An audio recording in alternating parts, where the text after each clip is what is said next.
Hey, everybody. I have a great show this afternoon, and I have a young lady who wrote me a couple of weeks ago, and she was telling me about her Beatles research, and she's 13, and her name is Caitlyn. And we had a Zoom call going back, what, about a week ago, Caitlyn? Yeah, I think so. About a week ago. And she took me through her discoveries and her findings, and it was very, very impressive. So I said to Caitlin that come on the show. Let's talk and let's have her present her information to our audience.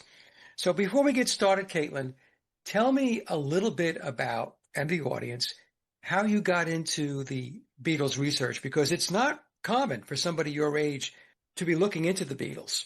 Yeah. Well, my parents have always impressed upon me to think for myself and not to believe everything that I read, see, or hear, and to always ask questions and to challenge official narratives, no matter who they come from. So my parents have exposed me to a lot of what's going on in the world. You know, people like Jordan Maxwell and Fritz Springmeier, Mark Passio, Dr. John Coleman, and many others. And of course, Mark Devlin, when I came across your work. I was really actually inspired by all the research you have done on the Beatles and Paul is Dead. And so I started to look up things for myself and I began making my own connections. And here I am sharing some of my findings with you. I'm very excited. Yeah, I'm very excited too. And interestingly enough, I have a show that's coming out on the 9th, and we're going to talk about the Ashers. So, Oh, so I know that you have been looking into that as well. So it was one of those synchronistic moments where you came forth, and then Dom and Chris from the Sheep Farm, excuse me, podcast presented their material. So it's good stuff.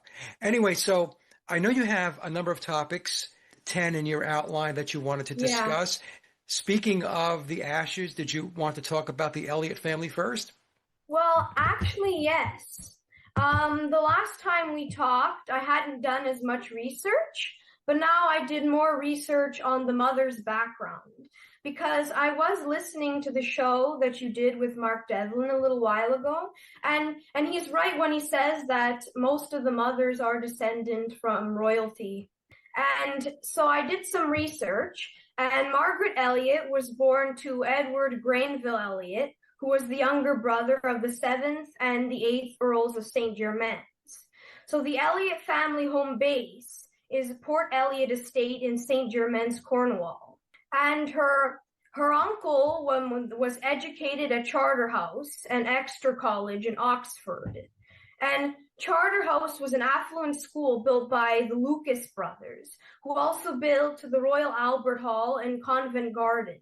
And Covent Garden is where Freemasons Hall is in England.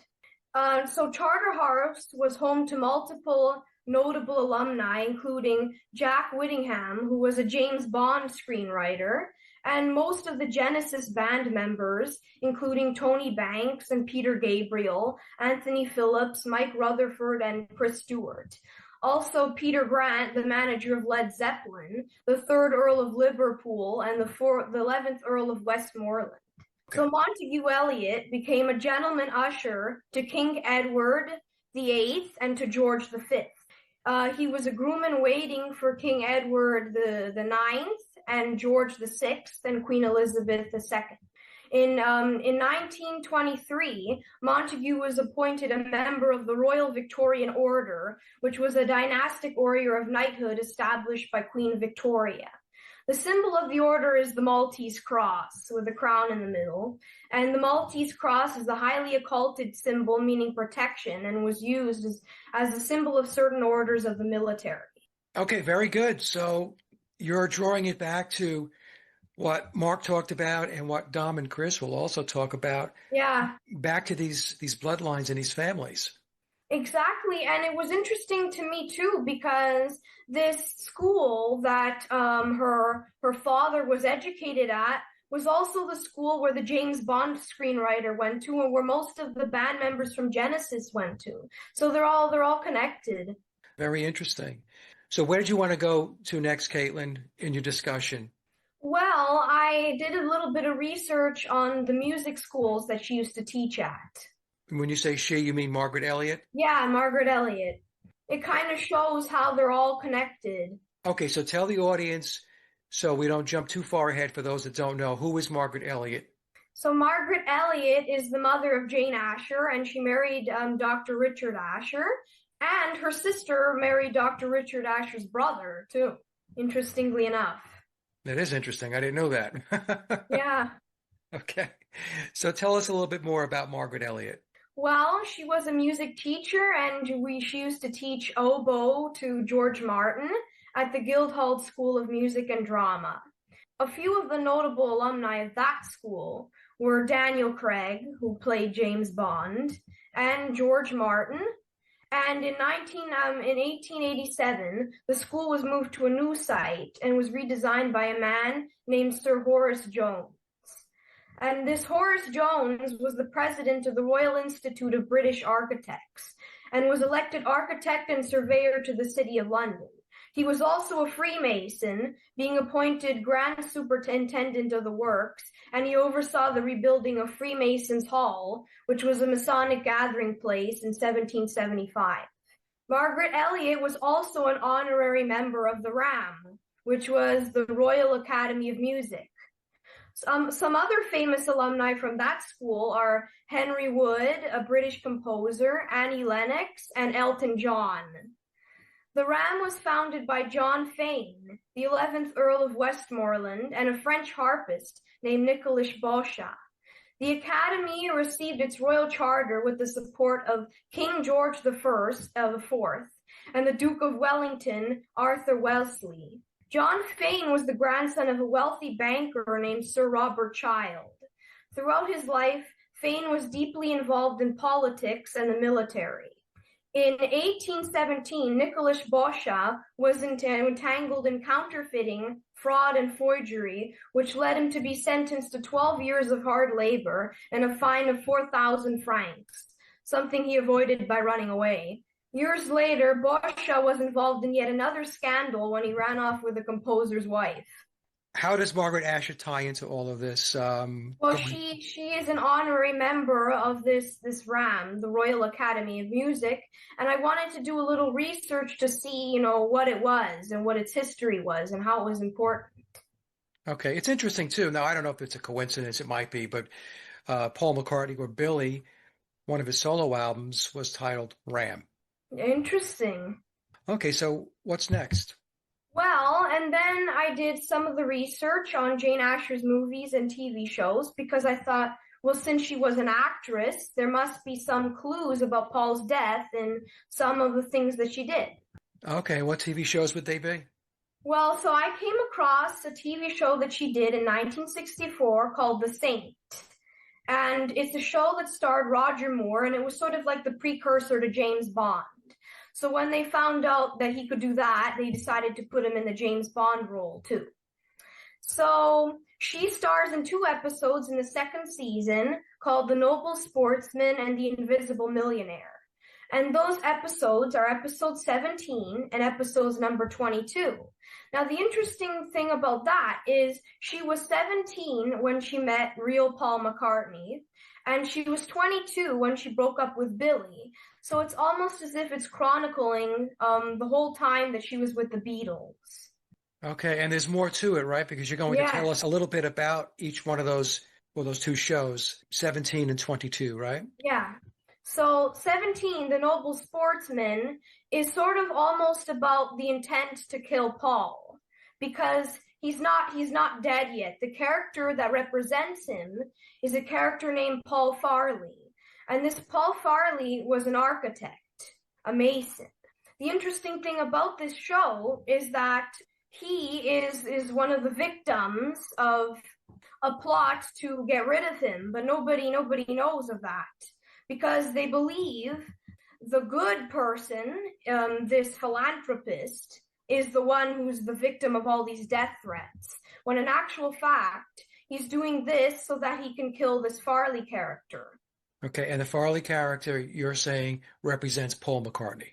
Yes. Biological Paul McCartney. Well, I find it, the first thing, it's interesting that this philanthropist that everybody believes is the good character, they don't question that then he's the one who's actually the villain at the end. Now, the interesting thing about this is there's a scene in the show where Jane Asher and her father, who's the philanthropist, they're driving down the road in an Aston Martin DB5, which is the car that Paul McCartney had at the time. And if you take the letters A and M, and then you take 5 from DB5, you get 5 AM, which is what George Harrison was pointing to on the Sgt. Pepper album. Where did you get the A and the M from? The A was from Aston and the M was from Martin. They get into an almost accident with this car. They're driving down the road and there are 2 cars coming at them and they don't see, and then they're driven off the road, interestingly enough.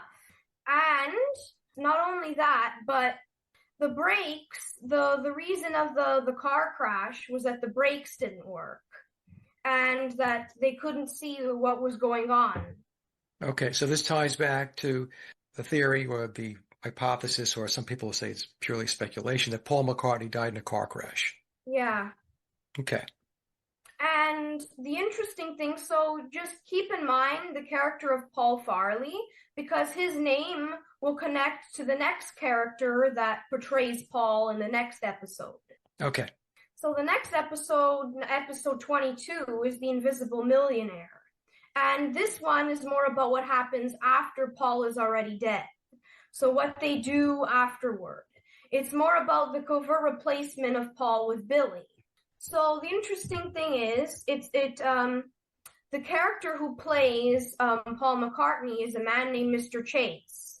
And at the very beginning of the episode, he gets into a flaming car crash at 9 minutes past 11 on the car clock.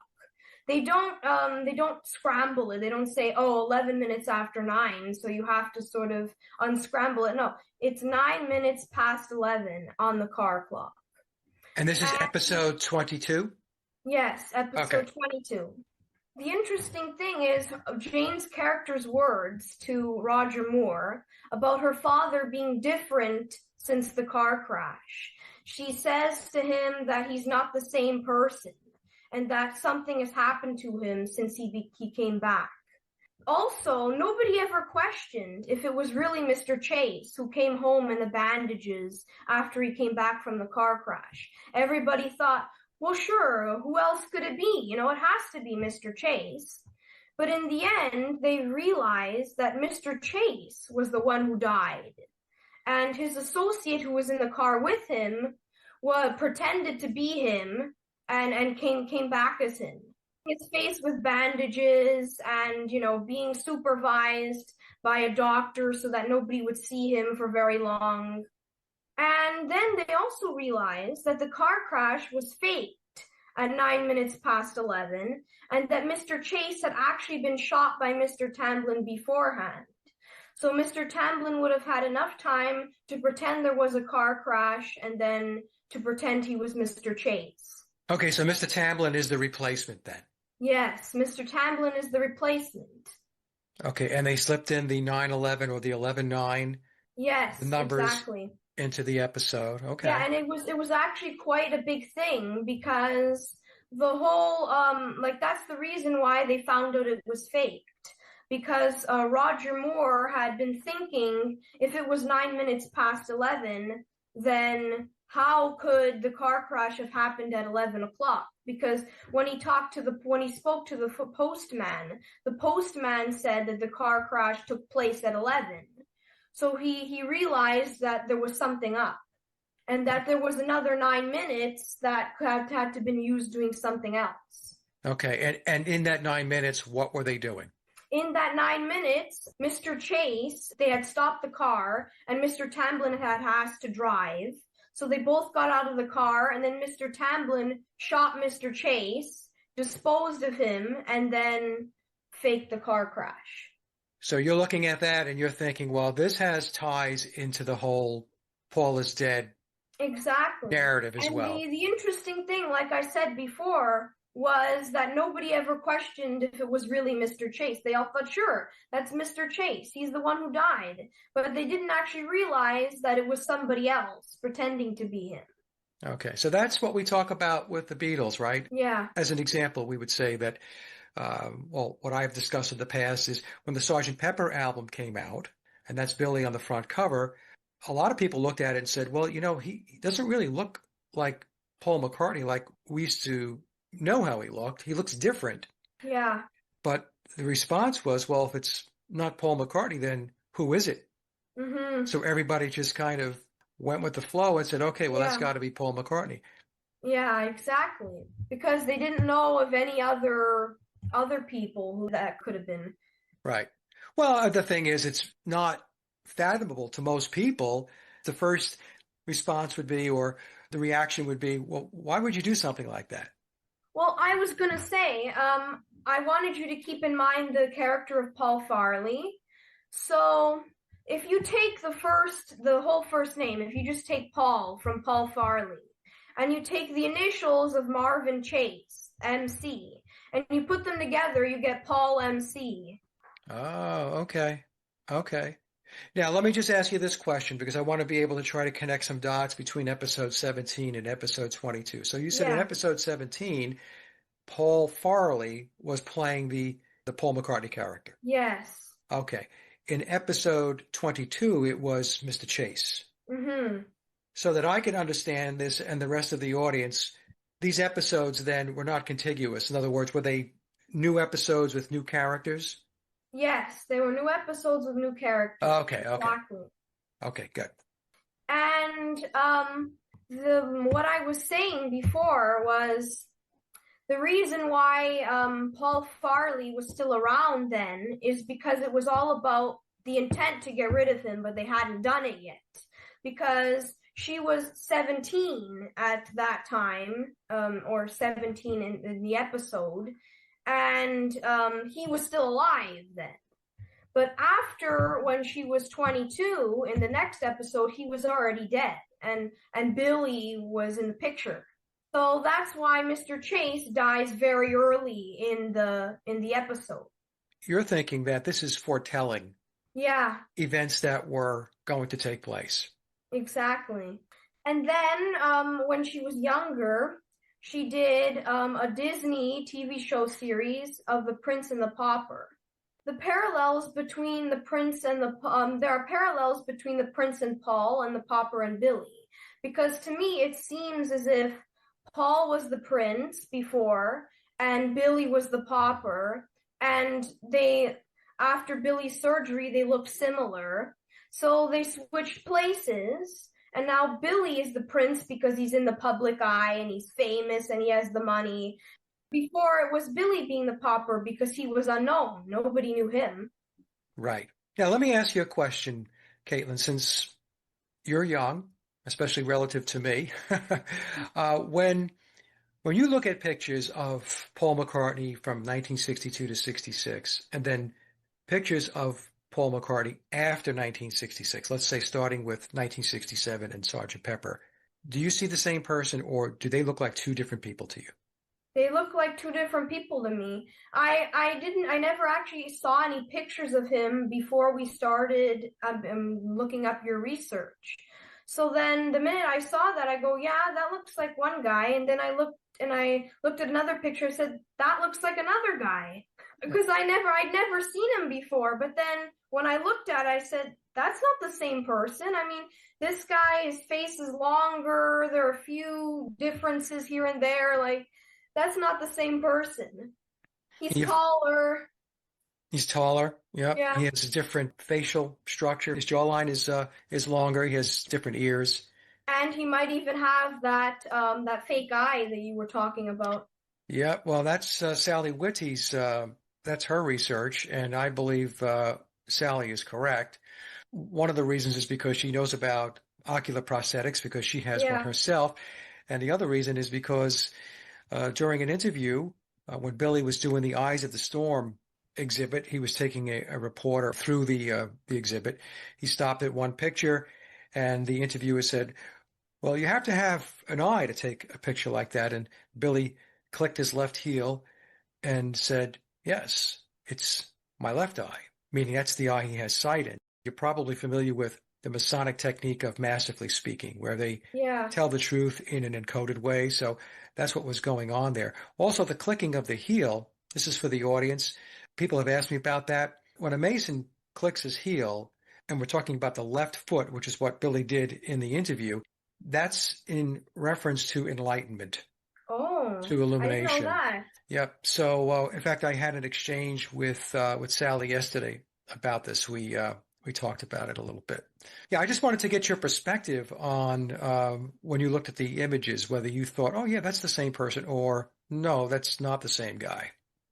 No, I didn't think it was the same guy because my mother when she looks at it, she's sometimes she thinks that it's kind of hard to tell. Like she says, "Oh, that looks like this. Is that Billy or is that Paul?" But I can look at it and I say, "No, that's Paul. That's Billy. There's a Okay. difference." Yeah. Yeah. Well, what happens is like your mom and others who are my age, maybe a little younger, a little older, are so indoctrinated with what has been shown to us over the last 60 years. I refer to it as being jackhammered into our brains Oh that yeah. it's very difficult for people to discern because what the controllers did, what Tavistock did, was to create a composite Paul McCartney. So if you look at images of Paul McCartney, let's say going back to 1962 or 63, right through today, they don't show the images Side as by side. side by side as comparisons. They just tell you that's Paul McCartney. When you put the images side by side, and I'm sure you've done this, you can easily tell at some point the guy changed. He's a different Yeah. guy, right? So, Yeah. yeah. Okay. So I didn't want to derail you there. Anything more about the TV shows? Anything else you wanted to mention about them? Not really. I know that she did a couple of other movies near the end, like in the 70s, but those clues have more to do with her possible death and replacement. Yeah. So I think I sent you the presentation from Kat from Supernatural Yeah. Beatles, and Kat did a very nice job of taking a look at Jane Asher and asking the question, was she swapped out as well? Now, I don't know if Kat, because I watched it a while ago, whether she makes the case that she's not with us anymore or that she was just replaced. In other words, she's still Well, alive, but replaced. What do you think? she kind of leaves it open to speculation. She says she might have been killed and replaced, or she might have been replaced and just put somewhere else. But I mean, more of her evidence that she shows you, it's sort of stronger that she was replaced and Yeah, killed. yeah. I thought that she was replaced as well. It's tough to say that somebody was killed because we don't have any direct evidence that Yeah, somebody was taken out, but we do have a lot of evidence when we look at the images where we can discern that in all likelihood is not the same person. it would be more of a hassle for them to replace her and then give her another life and give her another name and give her money and give her a job and whatever when they can just, well, to them, they would rather just get rid of it, finish it off. Well, the old saying is dead men don't talk, right? So Yeah, if you're not here anymore, then you can't pop up and exactly. disrupt the plans. So I don't know, but I thought that Kat's presentation was very good, and I wanted to share it with you because based upon our last discussion when you talked about Jane Asher, I thought it might be of interest to you. Yeah, Where did you want to go to next? I know we have the James Bond connection as well. Did you want to yes, go there? yeah. Okay. So, the same car in the Noble Sportsman that they used when they had that almost car crash, they used the same Aston Martin DB5 in James Bond. It went on to become the signature James Bond spy car with all of the glamour and the gadgets and the this and the that. And it first appeared in Goldfinger. Now, gold in satanic mind control programming, gold is the color of Lucifer because it's said that Lucifer appears in a shower of gold. So when they talk about Goldfinger in the song by Shirley Bassey, they're talking about the character, but they could also be referring to Lucifer too. Just like the Phantom of the Opera when they sing Angel of Music. Lucifer in God's heaven was considered the angel of music. So they could possibly be invoking Lucifer when they sing that song. Yes, that's exactly right. Lucifer was known as the angel of music. Now, the actor Roger Moore, who was Simon Templar, went on to play James Bond. And his first film was Live and Let Die. And in Live and Let Die, his leading lady was also named Jane. And Jane Asher had played a Jane Seymour previously in King Henry and His Six Wives. In his first James Bond movie, they're bringing her back. It's almost like they're saying, you're starting something new, so you need to have Jane and Paul beside you, which is why Billy and the Wings sings the theme song for the movie. Okay, very good. What else? Well, and then there's the symbolism behind them burning the cello in the Blue Jay Way music video. That was very interesting when you described it to me. Yes. Yeah. You were talking to Sharon Clemens when she brought it up. And she said that burning these instruments, the cello and the piano, signified ritual sacrifice. And so that's very true. But now what we'd like to find out is why they burned a cello and a piano. I mean, yes, a piano is a more common instrument. But a cello, why would they burn a cello? They could have burned a saxophone or something, or a drum. And it was very interesting to me because I'm a cello player myself, so I was kind of intrigued by that. Okay, so why did they burn the cello?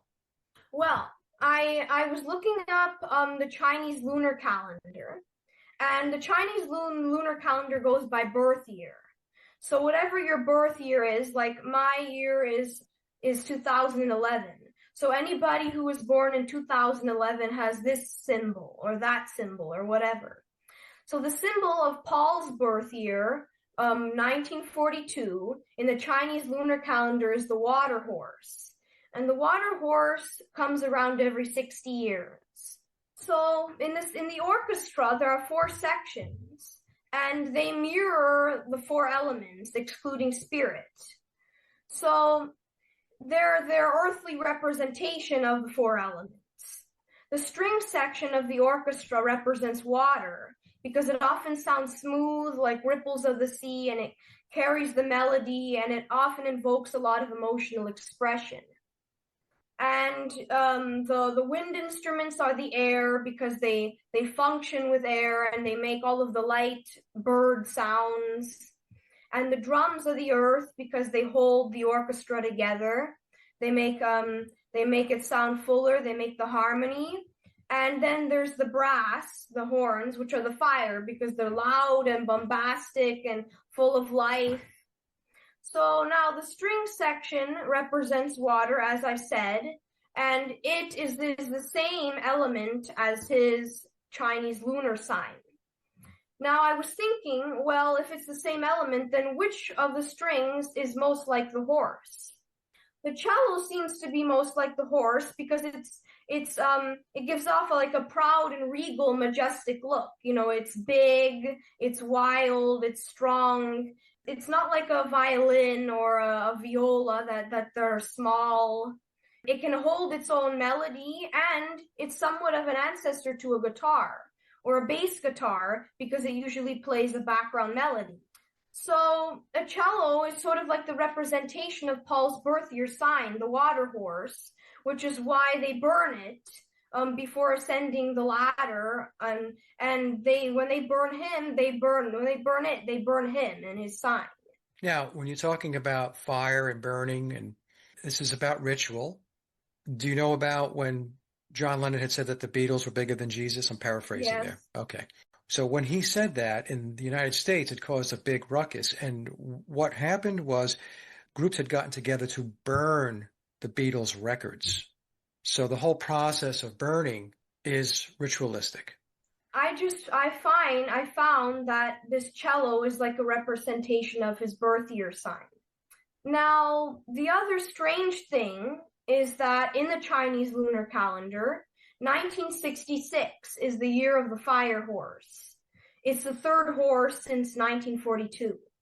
So I was thinking, well, that's strange. He's born on a water horse and he dies on a fire horse. So the fire horse is associated with rebelliousness and being headstrong. And because of this, a fire horse is an evil sign to the Chinese and the Japanese. The 1966 fire horse year is almost like the year of death, because the fire horse is a powerful essence that in Asian cultures is usually harnessed for destruction. The 1966 fire horse's lucky number is 9, and its lucky color is black. And because of the great fear of fire horses in Asian cultures, birth rates in 1966 went down 20% because couples either avoided having children or they chose to have abortions. There is a superstition, actually, that women born under the fire horse have a strong temper and may bring misfortune to their husbands. And in these cultures, being born under a fire horse is a perceived curse. And the 1966 year of the fire horse is the most recent year. There hasn't been another one yet. As you're talking, I'm thinking in terms of the fire horse possibly representing Set, Typhon, the gods of destruction. What happens with Set? He winds up battling Horus, and it's the battle between the dark and the light. The point I'm trying to make here is Paul's death could represent that transition point from Set to Horus, because in the memoirs of Billy Shears, we're told that Billy represents the Horus or the savior character. I'm just throwing that out there for the audience just to chew on a little bit. Okay, what else you have? Well, then I did some research behind the persona of Ringo Starr. Oh, okay. Because, yeah, and people might think, and even I thought, why would Ringo Starr be important? I mean, nothing really happened to him, But to be honest, I found that if you just look at him, like his name and his instrument and what he wears, it's almost as if you can find out the whole ideology behind the Beatles. Interesting. So tell us about that. So we know that his name represents Saturn because Saturn is the star planet and the rings go around it. And Saturn is Lucifer's planet. So we can say that Ringo Starr means Lucifer. So his name represents that. Now Ringo is in charge of or represents or is in control of the drums in the band. Now, as I was telling you before, the orchestral section of the percussion represents the earth. So it's almost as if they're saying, as Ringo controls the drums or is in charge of the drums, Lucifer plays the earth or is like in charge of it or controls it somehow. But the really strange thing now is his rings, because he's always the one wearing rings. Nobody else is wearing rings. It's just him all the time. And he wears rings on his pinky finger. And the wearing ring on your pinky finger is a sign of the Brotherhood of the Freemasons, because they believe it to be a symbol of loyalty.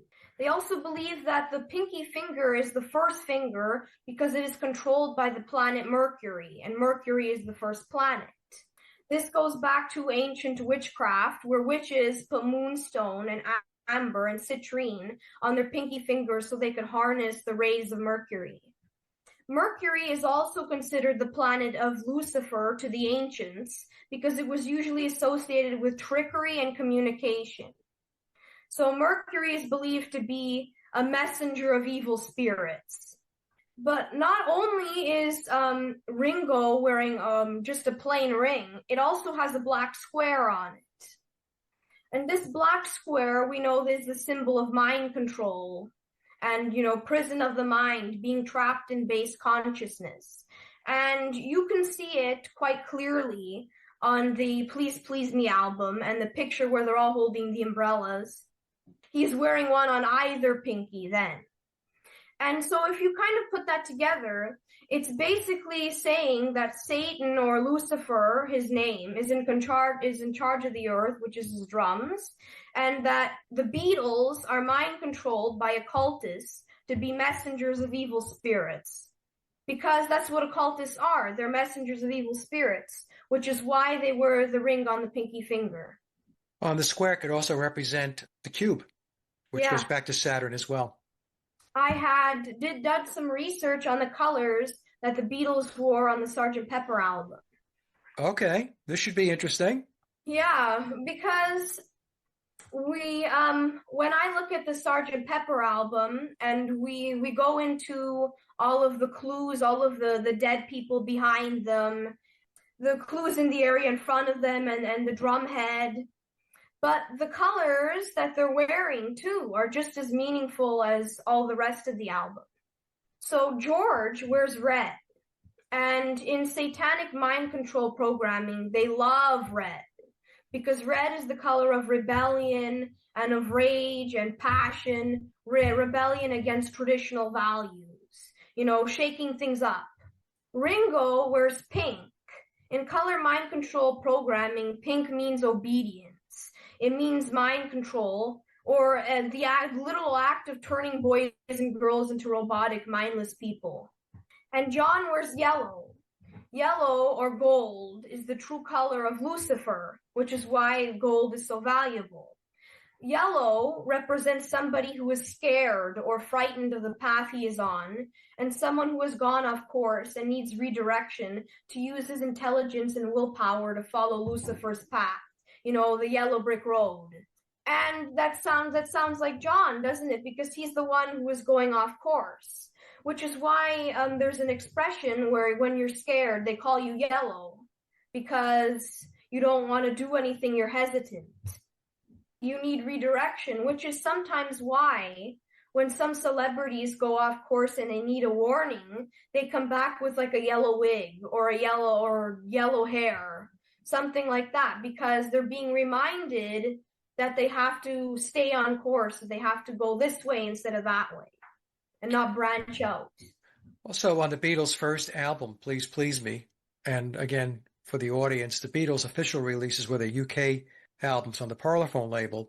The very first album, Please Please Me, which was released on March 22nd, which is 322, is the Skull and Bones number. It also relates back to Genesis 322, so take your Bibles out and take a look at that passage. But the album, the label was referred to as the Black and Gold album, and black and gold are the colors of alchemy. Okay, so I'll just throw that in there. And now Billy wears blue. In this mind control programming, the Satanists believe that the blue is connected to the planet Jupiter and that it's associated with protection. So blue is the color of leadership and Jupiter is the king of the planets. So they believe that wearing blue means that you're in charge, you're the king, you're the most important, you're the greatest. And I guess we could say that Billy kind of fits that mold. Yeah, that's what they believe. Because when he entered into the picture, he became the de facto leader of the band, right? Yeah. And he's supposed to be, the Jesus, the savior, whatever. Yeah, it goes back to the whole Horus set Egyptian mystery and mythology that permeates a lot of the narrative around Billy in the memoirs of Billy Shears. Okay, so did you want to talk a little bit about some of the early movies, especially Help?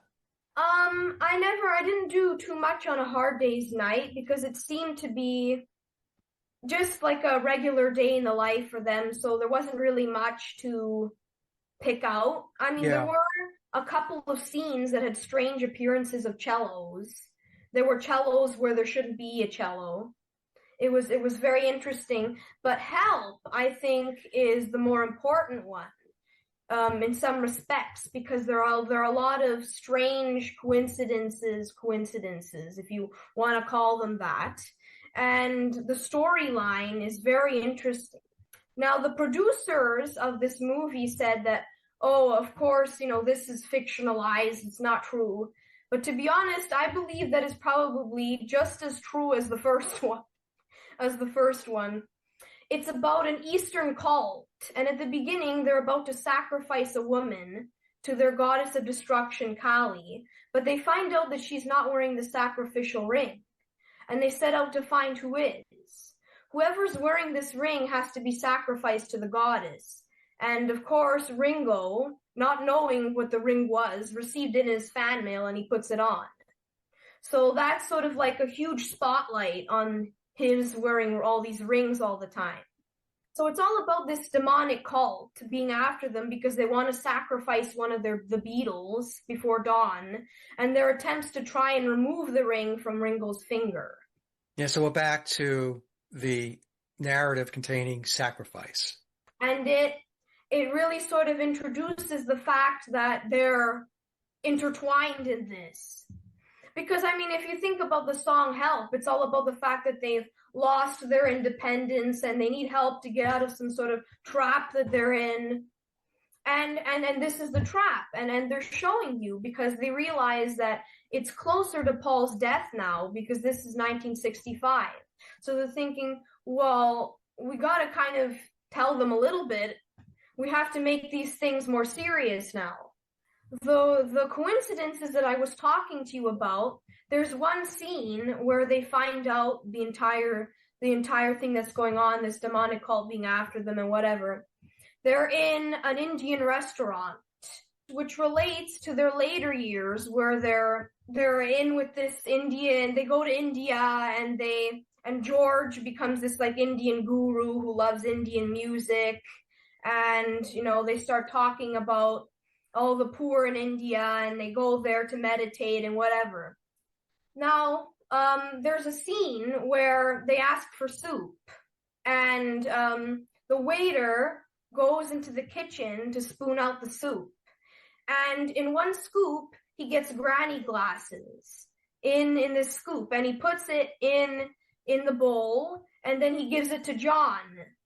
And John's going to eat the soup and he takes the spoon out and there are granny glasses on the spoon.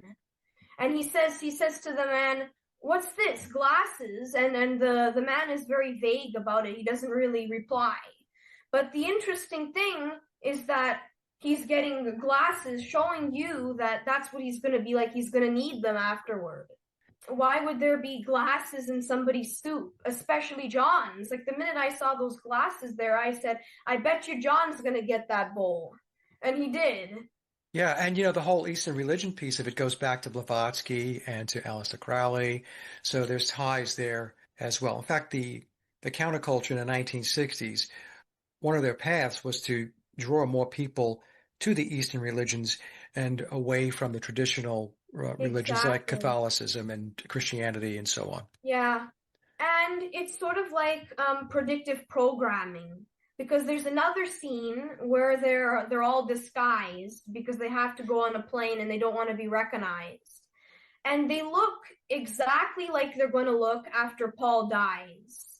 They have the long hair, they have the beards, they have the granny glasses. They look exactly like they're going to look after everything happens. So it's already telling you that this is what they're going to be like after all this is over. Little predictive programming, yeah.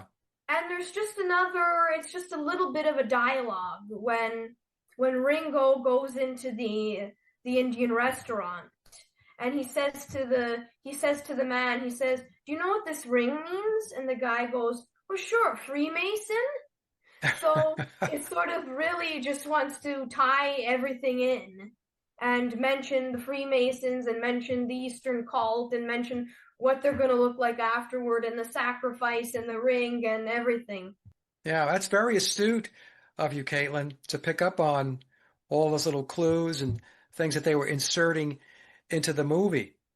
So Let me ask you, how long have you been researching alternative research and conspiracy research? Because you're very, very intuitive. There wasn't really a date because my parents sort of knew about things back when they were younger, and my father was looking into chemtrails, and my mother used to work for a pharmaceutical company, so she knew, what they put in all those drugs and all those vaccines and how they're trying to kill people with those things. So they started looking into all these people, and I kind of grew up with it almost. Okay, well, it's good because you're free thinking and you're critically thinking, and as you mentioned in the beginning of the show, you're not just taking official narratives and soaking them in and taking it on and believing all that stuff. You're questioning everything, which is what we need to do. We need to question everything, especially when you become aware of certain topics that you used to believe in and you realize that you have been lied to, that there's a Mm-hmm. deception. Then you have to ask yourself the question, well, if they're lying about this, what else are they lying about? Exactly. Because my parents at first were brainwashed like every other person, and they believed in politics and they believed in this and that. But then they finally started waking up about these things and they said, well, wait, if this is wrong, then maybe that's wrong, and maybe this is wrong, and maybe that's not true. Right. Now, let me ask you as a young person, what kind of music do you listen to?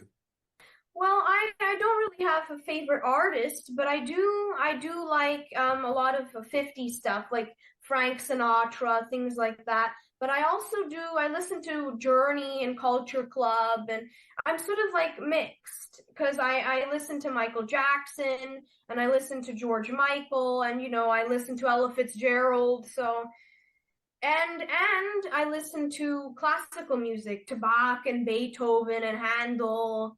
So I don't really have a genre. Okay.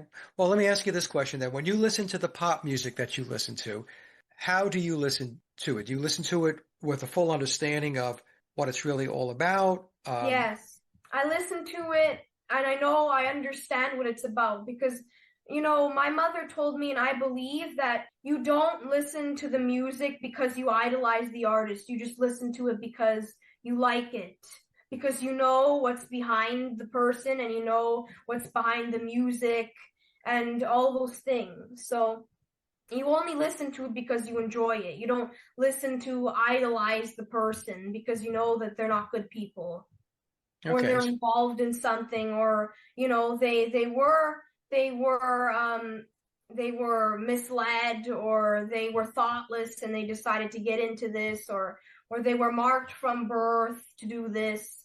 In other words, you're not listening to them and viewing them as an influencer in your life. In other words, they're going to lead you down a certain path or, Mm-mm. right. Good. Very good. I know that's what happens to a lot of things happen to people when they do that. When they listen to all the later Beatles stuff, or maybe they listen to the Doors, and they decide, let's go get some drugs, let's go get high, because we have to follow what Jim Morrison is doing, or what whoever else is doing, whoever we like. Well, I can tell you from experience, having done the Beatles work for 8 years, that it's amazing to me how many people do idolize them to the point where they're emotionally attached to the I band know. or to the artist, and they have a lot of difficulty shaking it. Now, when you think about it, the bands are comprised of people they don't even know. They don't even know these people, Mm-hmm. so Yeah. which is kind of weird itself. But then again, I was so invested in the Beatles myself that I'm not one to talk really. I mean, the only thing I could say is that I broke the programming going back to Yeah. 2016, and then, now I have a completely different perspective about not only what the Beatles were all about, but all of these bands. Some people are so mind controlled that they see, like, they say that total horrible songs like Revolution 9 are wonderful. Revolution number nine is a form of avant-garde type of art, and you're right. I mean, they will listen to just about anything that we'll pick on the Beatles because this is our topic that comes from the Beatles or even their solo careers, and just Mhm. say it's great, even when, like you said, it's not great. If you're Yeah. objective and you listen to some of the stuff, you'll think to yourself, well, you know what, that's not really a great song. But there are people that will defend it to the hilt. They just feel they have to. They feel that that's their job, their responsibility because of their level of investment into the Beatles, either as a band or individually, going Yeah. into the solo careers. It's amazing. So, do you get a lot of flack from friends or anybody else Well, when you to be talk about this stuff? honest, I don't have many friends actually. Oh, I welcome to don't the have club. many friends because I'm homeschooled. So when my mom took me out of school because they wanted people to get vaccinated with all this COVID junk, It was just terrible. So she pulled me out of school, and now the only friends that I have, I see in extracurricular activities. And they're not really friends, they're just acquaintances. So I Gonna have haven't actually really talked about this to anybody except my family and my brother because I don't have anybody to talk about it with. How old is your brother? He's 11. He's 11. So where is he with this type of research? Is he aware of it yet, or is he Yeah, there, yeah, not there? he's aware of it because we all share all our ideas and everything that we found out. Just like me, he grew up in the family where we were questioning the narratives and we were doing our own research. So he's with it definitely. Well, let me just say this, very good on your parents for homeschooling you and for ensuring that you're on the road that you're on as early on as it is. I mean, at 13, for you to be looking into this type of information, not just the Beatles, but other topics and Yeah, other, yeah, I know quite a lot of things. I can tell, and it's excellent. I wish more parents spent the time to do what your parents are doing for you and your brother. Yeah, I guess we're a little different from the average TikToker. Yeah, well, I would say you're very different in a good way, in a very good way. So, Caitlin, is there anything else that you wanted to talk about? Well, yes, there were some interesting coincidences about John's murder in the older songs, the newer songs. I mean, like the songs from the Billy period. Okay, Because to me, it seems like there was a period of time, like 64, 63, where there wasn't really anything. And then in 65, 66, there started to be, a couple of things here and there about clues of Paul's death and songs. But then I think it really blew up after 66, like in 67, 68. They had clues everywhere about Paul's death and on album covers and on this and on that. But I believe too that in 69 there was also a little bit of some clues of John will be dead in some songs too. okay, well, tell me about that. What I clues did you have a find? few I have a few examples. The first one is Come Together, and I'm sure you know that song. I don't know what album that's from, but From Abbey Road. I haven't finished deciphering the whole alphabet soup that song is, but I feel to me it's sort of like a recounting or like a telling you of what's going to happen on John's death. Because right at the beginning of the song, right out of the gate, he starts saying "shoot me" Right. like a couple of times, like maybe 4 or 5 times. Yes. And then it's all about some sort of man with a gun who's going to shoot somebody. And then in one passage, he says that he shoots Coca-Cola. I don't know what Coca-Cola is, but I'll have to look that up. But there are other interesting parts too in the lyrics. Like one of the times he says he's got juju eyeball, I believe. That's a reference to Billy. Yeah, it is, but it could also be like the man has like sorcerer's eyes, like who is a wizard or he has hypnotic eyes or something like that. Right. And then there's another sentence where he says he's got walrus gumboot. So he brings up the walrus again, and we know that in I Am the walrus is Paul. I don't know what gumboot is, but it's almost as if he's saying that he's going to be in the walrus's shoes now. He's going to be the one dead, basically. It's almost, or his boots or something. Then there's another interesting, weird area where he sings that he's got Ono sideboard, but Ono with a capital O. So he's not just talking about some like Ono, he's talking about Yoko Ono because it's a capital O. So it's almost as if Yoko is on the man's side or something. I mean, I really don't know, but there's another part, the chorus, where he sings "Come Together Over Me." It's almost as if he's saying that he wants the band to come together over him because he's dead. After he died, he wants them to come together. Okay, well, I'll tell you what. If you dig deeper into it and you piece it together, let me know, and I'll give you an opportunity to present it to the audience. Yeah. How about that? There's a quote from John Lennon. I forgot what interview it was in, but I do have it on my hard drive, and maybe I'll try to insert it into the show at the very end, where he says that there's only about 100 people that really understand the Beatles' music.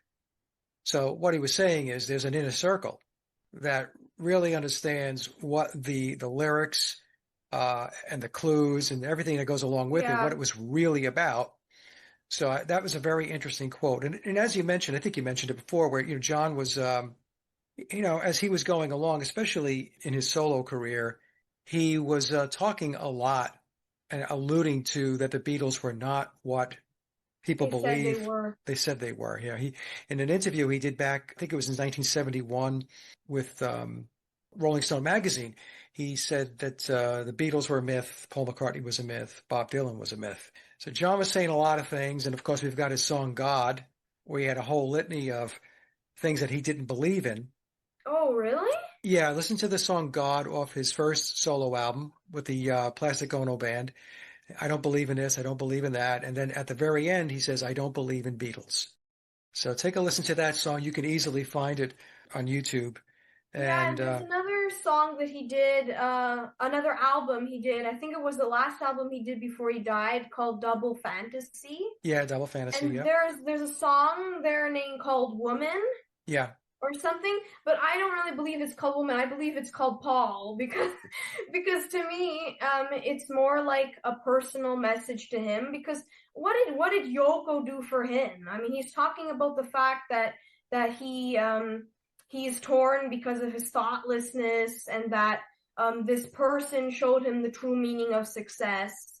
So I believe it's almost like, he has one last thing to say, and he's gonna say it to Paul because he's telling him all of his mistakes and the fact that they should have been smarter and all those things like that. So you think he camouflaged the lyrics, made people believe it was Yoko, but he was really referring back to his relationship with Paul? Yeah, I think so. Very interesting. Well, he also has a song on his Imagine album titled How Do You Sleep? Yes, and it is the quintessential Paul is Dead song. And I've said to people over the years, if you read memoirs and then listen to How Do You Sleep, or listen to How Do You Sleep and then read memoirs, you're going to see that the lyrics to the song and the book are integrated. Yeah. They match. And there's actually a part where he says something like, the only thing you ever did was yesterday. Now you're just another day. Right. And Another Day is a song by Billy and the Wings. Yes. And it's about a lady who's waiting for her lover to come back, but he never comes back because something detains him. And it's almost as if, you could keep it as a lady, but you could also switch it and put in the Beatles waiting for him to come back, but he never does. Or he comes back as someone else. Many times the lyrics to songs are not as straightforward as people believe that they are. It's what they refer to as being layered. So you have to peel back the layers and to see if there's another message embedded in the music. Exactly. Right? Anything else? Any last thoughts? Yes. There are a few people on YouTube who do backmasking videos where they play all the Beatles songs in one album backwards so you can hear what they're saying. And there's one part in the Abbey Road album. And now the weird thing about this is that Yoko sings with them in this song. She actually gets to sing in the song, and I'm like, why is Yoko singing in this song? It's the same reason why Linda is always around when Billy's there. Like, why? Why is that? Why is she always there? And so this backmasking piece was Yoko Ono's voice, because it wasn't the Beatles' voice. You could hear it was a woman. And she kept saying, I shot John Lennon, I shot John Lennon, I shot John Lennon, again and again and again and again. I'll tell you what, why don't you send me the link to what you're talking about, and I will put it down below in the description box so the audience can take a listen. Because honestly, I have not heard that. So that's a new one for me.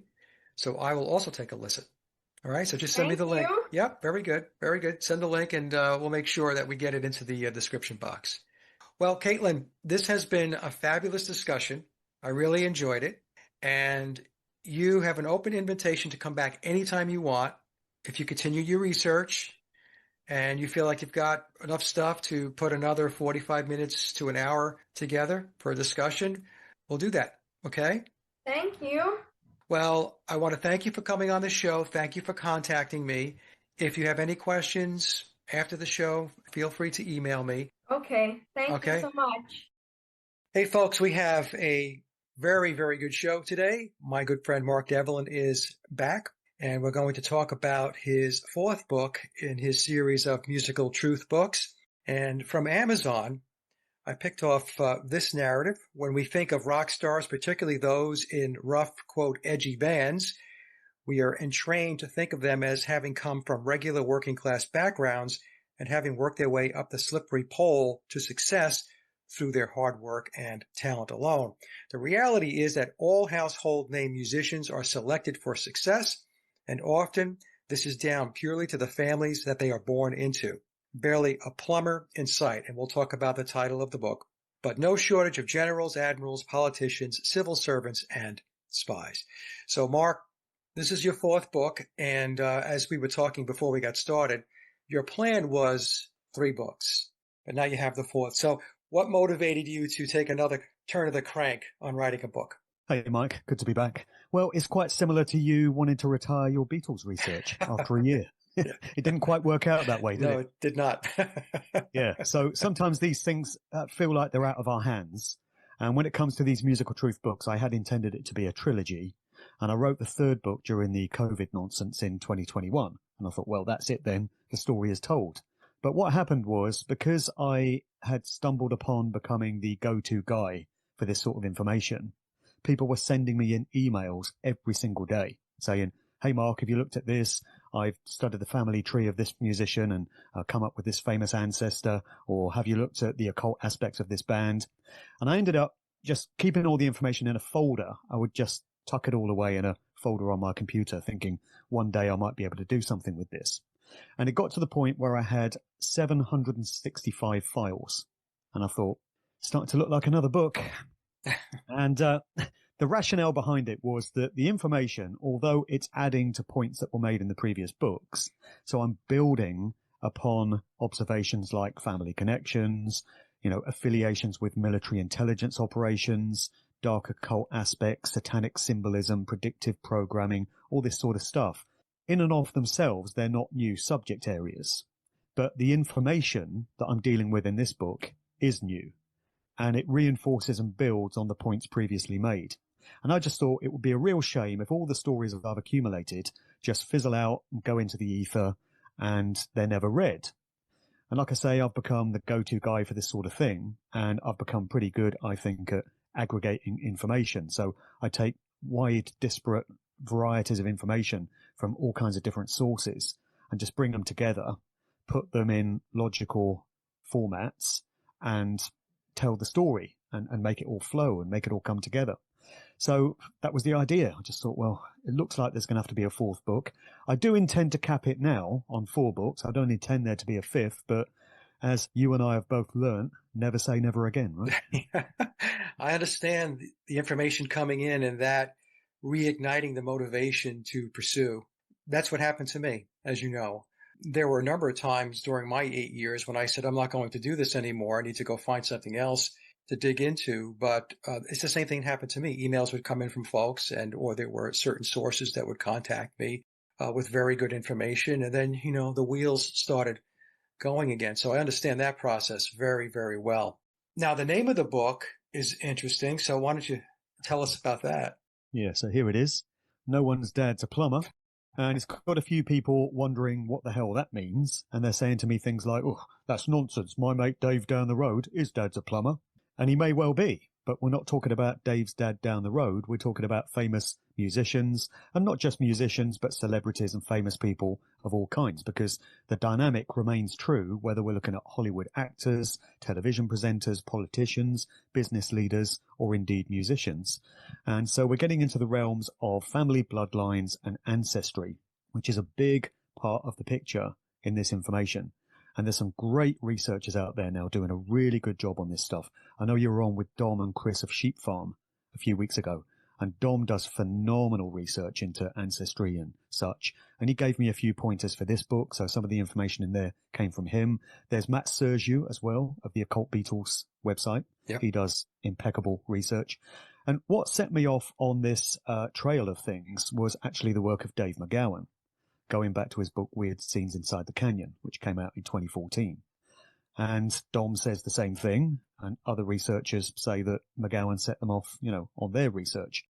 And so what really opened my eyes from that book was the information that he presented to show how all the musicians coming out of the mid to late 1960s counterculture musical community, specifically in Laurel Canyon, the neighborhood of Los Angeles in the Hollywood Hills, had direct connections into the world of the military or expressions of military intelligence, usually through the fathers. And I found that so intriguing. And I don't think Dave McGowan properly appreciated the can of worms that he had opened up with that book. I think Dave saw it as a curiosity and a really interesting thing, but I don't think he framed it within the full context of all of organized society. So myself and many other researchers have kind of taken the baton from Dave, who sadly passed away in 2015, and just run with it. And with me, it's just taken over my whole life. And so now I spend all my time looking into famous musicians and wondering who the fathers were and what families they come out of. So a big part of this book is examining that dynamic. And what you don't find is regular working class jobs, which you might expect to find in the fathers of musicians. I would have done anyway before all this, particularly, punk bands, new wave bands, heavy metal. They're marketed as coming from working class backgrounds. But so often you find that's not the case. There are no plumbers, no builders, no lorry drivers, no dockers, but plenty of Lord Mayors, judges, politicians, Freemasons, admirals, generals, lieutenant colonels, no shortage of those. And so a big part of this book is digging into who the families were of many of these household name artists. And you come to realize that the reason certain bands are so prominent and have been so influential, whether it's the Beatles or the Rolling Stones or the Who or Pink Floyd or Queen, whoever it may be, is down to who the members really were. The contention that I'm making through these books is that many of these bands were placed there. They didn't get there organically. They didn't work their way up the slippery pole, as the précis said there. They were inserted into culture to do a job, social engineering and mass mind control. And that's who these bands really were and are. And it's tough information for people to grasp hold of. And there's all kinds of denial. People just don't want to hear it about their favorite band. They will resist and they will fight you and they will argue with you, as you well know. But the evidence is what it is. And a big part of all my books is the citations that I include at the end of each chapter. So lest I be accused of pulling this stuff out of my arse, making it up, I can point people to all the resources where I drew this information from so they can go and check it for themselves if they want. And if they're really going to be open-minded and honest and adult about it, they're going to have to draw the same conclusions that I did, which is the music industry is not as we thought it was and would prefer it to be. Right. I tell my audience that the music industry and the entertainment industry is completely controlled from cradle to grave. And it is a giant tool in the toolbox of the controllers because they fully understand how music and Hollywood can influence, how it can social engineer, how it can condition people to change their values and their morals and their ethics and lifestyles. So, and it is very difficult for people to get their heads wrapped around it. So when you talk about this, or when I talk about it, or others who are talking about the entertainment and music industry, we catch a lot of flack and quite honestly, a lot of hatred because people have put these bands, these artists, these celebrities up on a pedestal and they worship them as gods. So I completely understand. How much backlash do you receive? Is it a lot? Was there more in the beginning, more now? And how do you deal with it? Yeah, not as much flack now as I was copying when I first started all this research. So I'm about 10 years deep into all this. Musical Truth 1 came out in early 2016. And back then, it was an entirely new concept for people to wrap their heads around, that these musicians and bands weren't who they thought they were or came from where they thought they did. A few years down the line now, I think people have been more accepting of it because they've looked at other areas of conspiracy alternative research, and they've come to realize that the world of politics is, of course, completely corrupt and controlled. Same with the world of big business, banking, finance, mainstream media, all of it. We've been through the COVID situation, and that, to use a term, woke a lot of people up. And so I think people are more open-minded now to these ideas than they first were. Still, you touch a nerve every now and again with people's favourite acts, though. So you might have somebody that will say, oh yeah, I totally agree with you that the music industry is used for mind control and social engineering and stuff, but not Pink Floyd. No. Pink Floyd, they were doing their own thing. They slipped through the net. Roger Waters was making all these personal statements and Dave Gilmour and stuff. And no, they didn't get them. No, Pink Floyd just flew under the radar and stayed outside of all of that. It's just a ridiculous concept that a band as big as them could have stayed out of all this. It is a blanket statement that I make that all A-list artists are controlled and placed where they are. And I don't mean all bands ever when I say that. I mean the real high rollers. Right. The Rolling Stones, the Beatles, the Who, David Bowie, Elton John, these sort of names. Led Zeppelin, Pink Floyd, There's no way you can get that level of success and influence unless you have the blessing of the social engineers that make all this stuff happen. Yeah. So there is still some denial there. I get heckled occasionally at live talks and they'll say, where's your evidence for this? And I say, well, read the book. That's why I put it in there. But not as much as I used to. And it's nothing I can't handle. Get a few emails, a bit of hate here and there. But yeah, I'm confident in the accuracy of the research that I put out. And I provide all the citations, and it is what it is, and people can make of it what they will. Yeah, and it's what's very important, Mark, that you said. We're talking about the A-list artists, bands, performers, celebrities, because they pave the way for others to follow. And the way I've described it is they create a sandbox. So the social engineers, Tavistock, and so on, they create a sandbox, and that particular sandbox is a genre of music. Let's just say the British Invasion. I will pick that one. It's an easy one to pick on. And so you have these A-list bands that enter into that sandbox, and then what happens is they create a template that other bands emulate. They copy.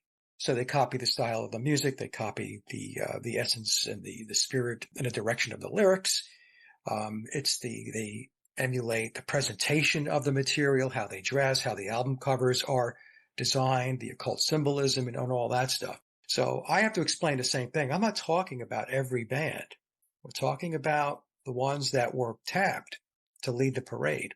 So I'm glad that you said that, because I've had those discussions as well as people telling me that may be true about the Beatles, but it's not my band, not the band that I love. I get it a lot with the Rolling Stones. People will say, well, I completely agree with you on the whole Beatle topic, but not the Rolling Stones. So I'm like, I got news for you.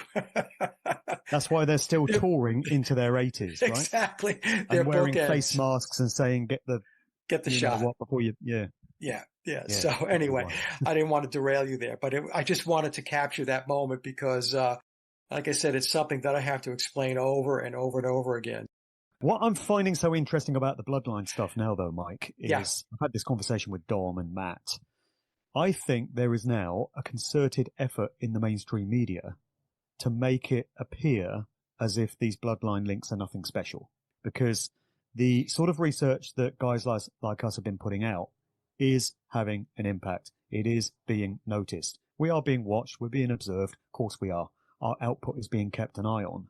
And I say that because there was a great example of what I mean a few months ago when Janet Jackson, Michael's sister, went on BBC Radio 2, Zoe Ball's breakfast show, and out of nowhere, she just raised the fact that she is a cousin of Samuel L. Jackson, Stevie Wonder, and Tracy Chapman. I remember that, yep. Right, so it was presented by the mainstream as, oh, isn't it a curiosity, quite interesting, isn't it? Anyway, moving on. Well, it's more than just interesting. It's key. That's why all these people are famous, because they're related.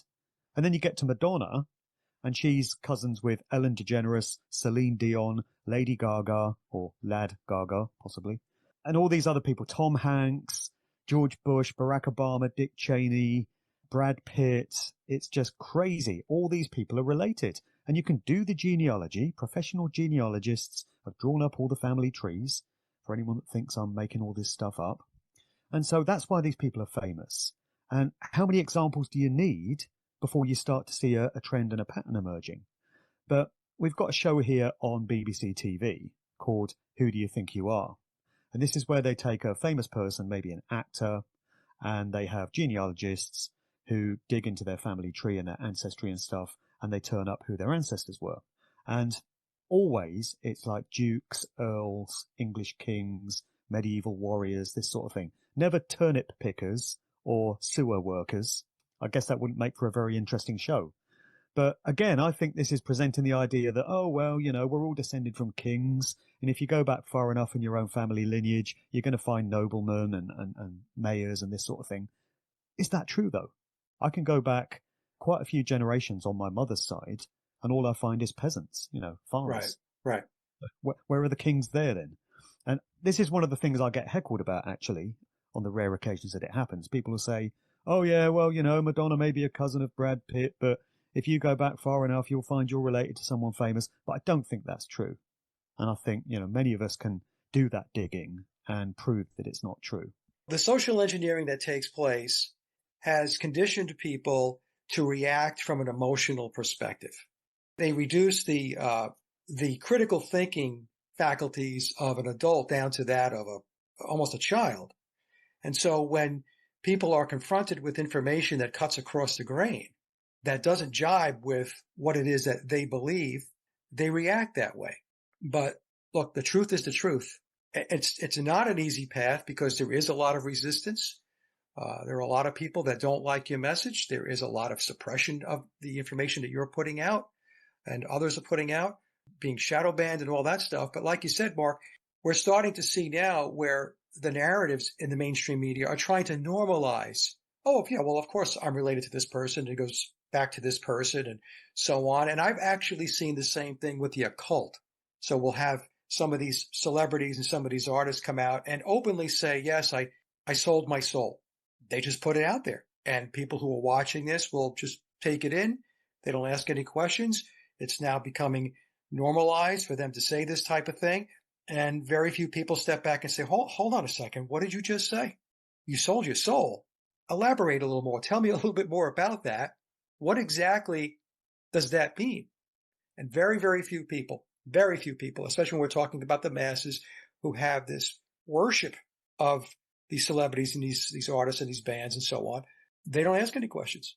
Right. Well, I've seen many artists on live chat shows, and they'll come out with a comment like, I sold my soul to the devil. And the audience starts laughing because they think it's a joke. They're actually telling you what they've done, but the audience thinks it sounds so incredulous that they just laugh nervously at it. So I think there are two ways in which artists do sell their souls. There's the literal sense and the metaphorical sense. So metaphorically, it means you've simply sold you've degraded your morals, and you've compromised, your morals in order to gain a career and gain wealth and prominence and stuff. So the industry has provided a career for you, and in exchange, you've shown how desperate you are for it. And this is where we get things like the parties, the freak-offs that P. Diddy allegedly hosted. Sean Combs, his trial goes live next month. I'll be watching that like a hawk. I think a few low-level names are probably going to get thrown under the bus just to create the impression that something is being done, but the really big names are going to be kept out of it, just as they were with the Jeffrey Epstein situation. So I think for some artists and some bands who don't come from an important family bloodline, there's still a facility available for them to become prominent and successful. What they're doing in exchange for that is demonstrating just how desperate they are and what they're prepared to do. And that's where these parties come in with all this sordid stuff that goes on, who knows what with who knows who, and it all gets filmed and it's used as blackmail or leverage, and it hangs over these people so that they're required to play ball for their entire career. When an agenda comes along, such as COVID, for example, or the climate change scam, whatever it may be, and all these assets are needed to be deployed to reinforce the official message, then these people are forced to get behind a camera and deliver that message. We saw that during COVID. I mentioned the Rolling Stones earlier, and, they did their message right on cue, like good little lapdogs. There's a clip that I show in my public talks of them announcing their comeback tour in 2021. But of course, there's a condition for attending one of their concerts. I think you can probably guess what it is. So they were doing their part. And, by that point, they were pushing 80. They'd been in the game for 60 years, but still they're doing what they're told, because that's the way it goes with assets. So that's one way in, demonstrating just how much you want it. The other way in is when you sell your soul literally, I would suggest. And many people will probably scoff at that. And many researchers into the true nature of the music industry probably leave it at, family connections and stuff and military connections, but they won't place too much stock in ideas of occult ritual and satanic practices. This stuff, unfortunately, is very real.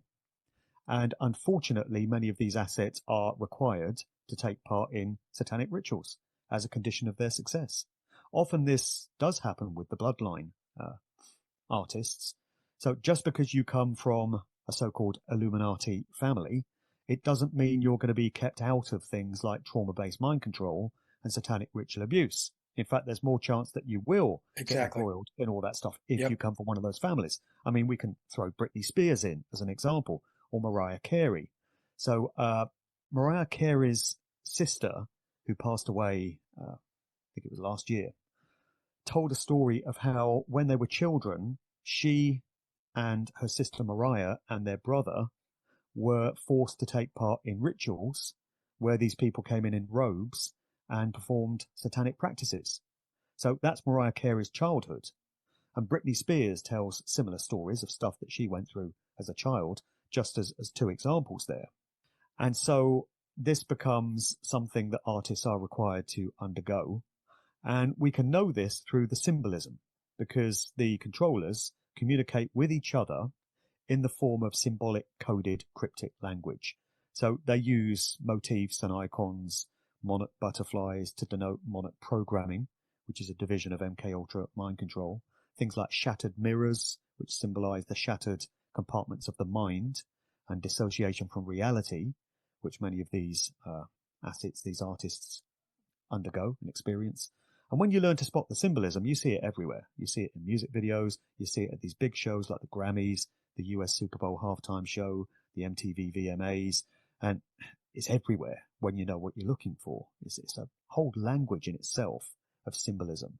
I learned a lot about that from the website Vigilant Citizen, which is a great resource for getting inside mind. Very good website. Yeah. And that's been going for years and years. And so those are the two ways in. You're either born into it through your bloodline, or you can demonstrate just how much you want it. And like I say, this is the basis of all these allegations we're getting now leveled against Sean P. Diddy Combs. And where that whole case will go is anybody's guess. I've prepared a meme with Puffy's face on it, Diddy, and the caption is, "Just in case I didn't kill myself." Because you never know, right? Well, Mark, the occult is so blatantly displayed now. It's always been out there, but now it's wide open. It mystifies me how so many people cannot see it or don't want to see it, or if they're in the conspiracy research or alternative research business, why they won't go down that path. Because as you mentioned, it's patterns. It's pattern recognition. It really comes down to that. I mean, I've been talking about this for a long time. Why do you think, Mark, that researchers that look into this stuff don't go down the occult path? Why is it that they don't take a look at that and talk about it? When for you and for me and for others, it's very clear that it's real, it exists, but they don't want to touch it. Why is that? A lot of them identify as Christians. And I used to identify as a Christian myself. I attended a Christian church for 4 years. And so I know how Christians think and how they're trained to think. And a lot of them won't look at what they consider to be dark material because they're told by their pastor that it's the work of the devil. And this is somewhere you don't want to go. You want to follow Jesus and keep your vibration high and all this, and don't get embroiled in all that dark stuff. So because a lot of these people have this connection to their religious faith, I think that prevents them from going down some of these darker rabbit holes.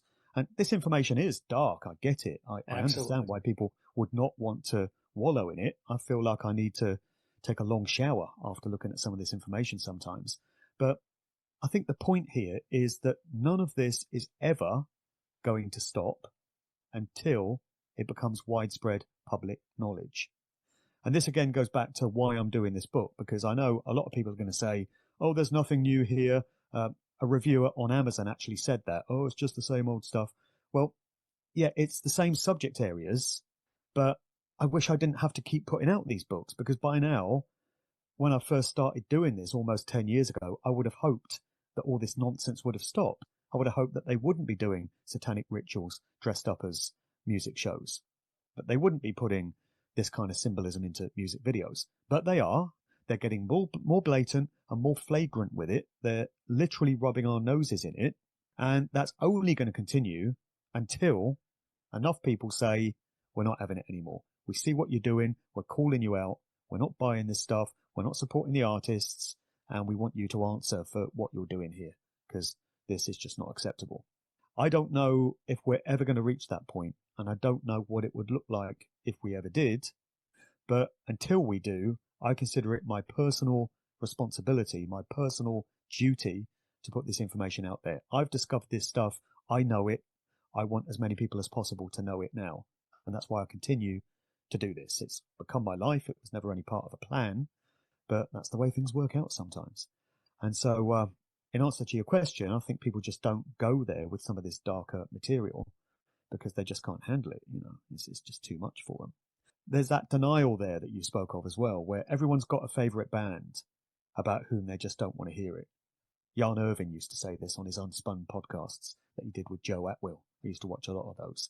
And Jan Irvin would always scoff and he'd say, oh, everyone's got someone, you know, they're with you 99% of the way, but you bring up this particular band or this particular consciousness guru and they're not having it. And that's definitely the case. And with me personally, it was DJs who were my icons, my heroes, because I was a DJ myself, and there are certain DJs who influenced me early on in the game, and I aspired to be like them. They were my example. And I've had to grudgingly accept that many of these people weren't who I thought they were. I've actually got a whole section in the back of this book, which I've called The Gatekeepers, and I've highlighted 5 DJs who have been hugely influential in worldwide electronic dance music, from its roots in the UK acid house rave scene in the late 1980s. So it's Pete Tong, Judge Jules, Carl Cox, Paul Oakenfold, and Fatboy Slim, Norman Cook. And I really didn't want to be putting these characters on blast because I used to like them. But I can see that they're doing the same job as these bands and these singers in pushing the same agendas. And many of these agendas are harmful. You know, eugenics agendas, population reduction, pushing things like climate change lies. These are affecting people's lives in very detrimental ways. And if these people are doing that, they need to be called out. And I don't think anyone else is going to do it. Nobody else is ever going to put out a book calling out these characters. And I'm only doing it again because I feel a duty to do so, because I've got all this information. I'm pretty good at pulling it all together and presenting it in easily digestible ways. So to not put this information out would be a travesty, because it would mean that it just goes nowhere and it gets lost in the dusts of time. Putting it between the covers of a book is a way of preserving the information and putting it there in a one-stop shop for anyone who cares to look at it. Well, you're making a huge difference, Mark, and you can't be stifled by the naysayers or the intellectually lazy. So like you mentioned, the person that left a review, my response back to those types of people is, what are you doing to make a change? Right. Other than sitting behind your keyboard and leaving comments like that. What are you Under doing? your login name, you know, LTB123. Yeah, Right. great. Yeah, we know who you are then. You know, I get the same thing and I just blow past all of it because, you know, there's 2 realities that have unfolded here.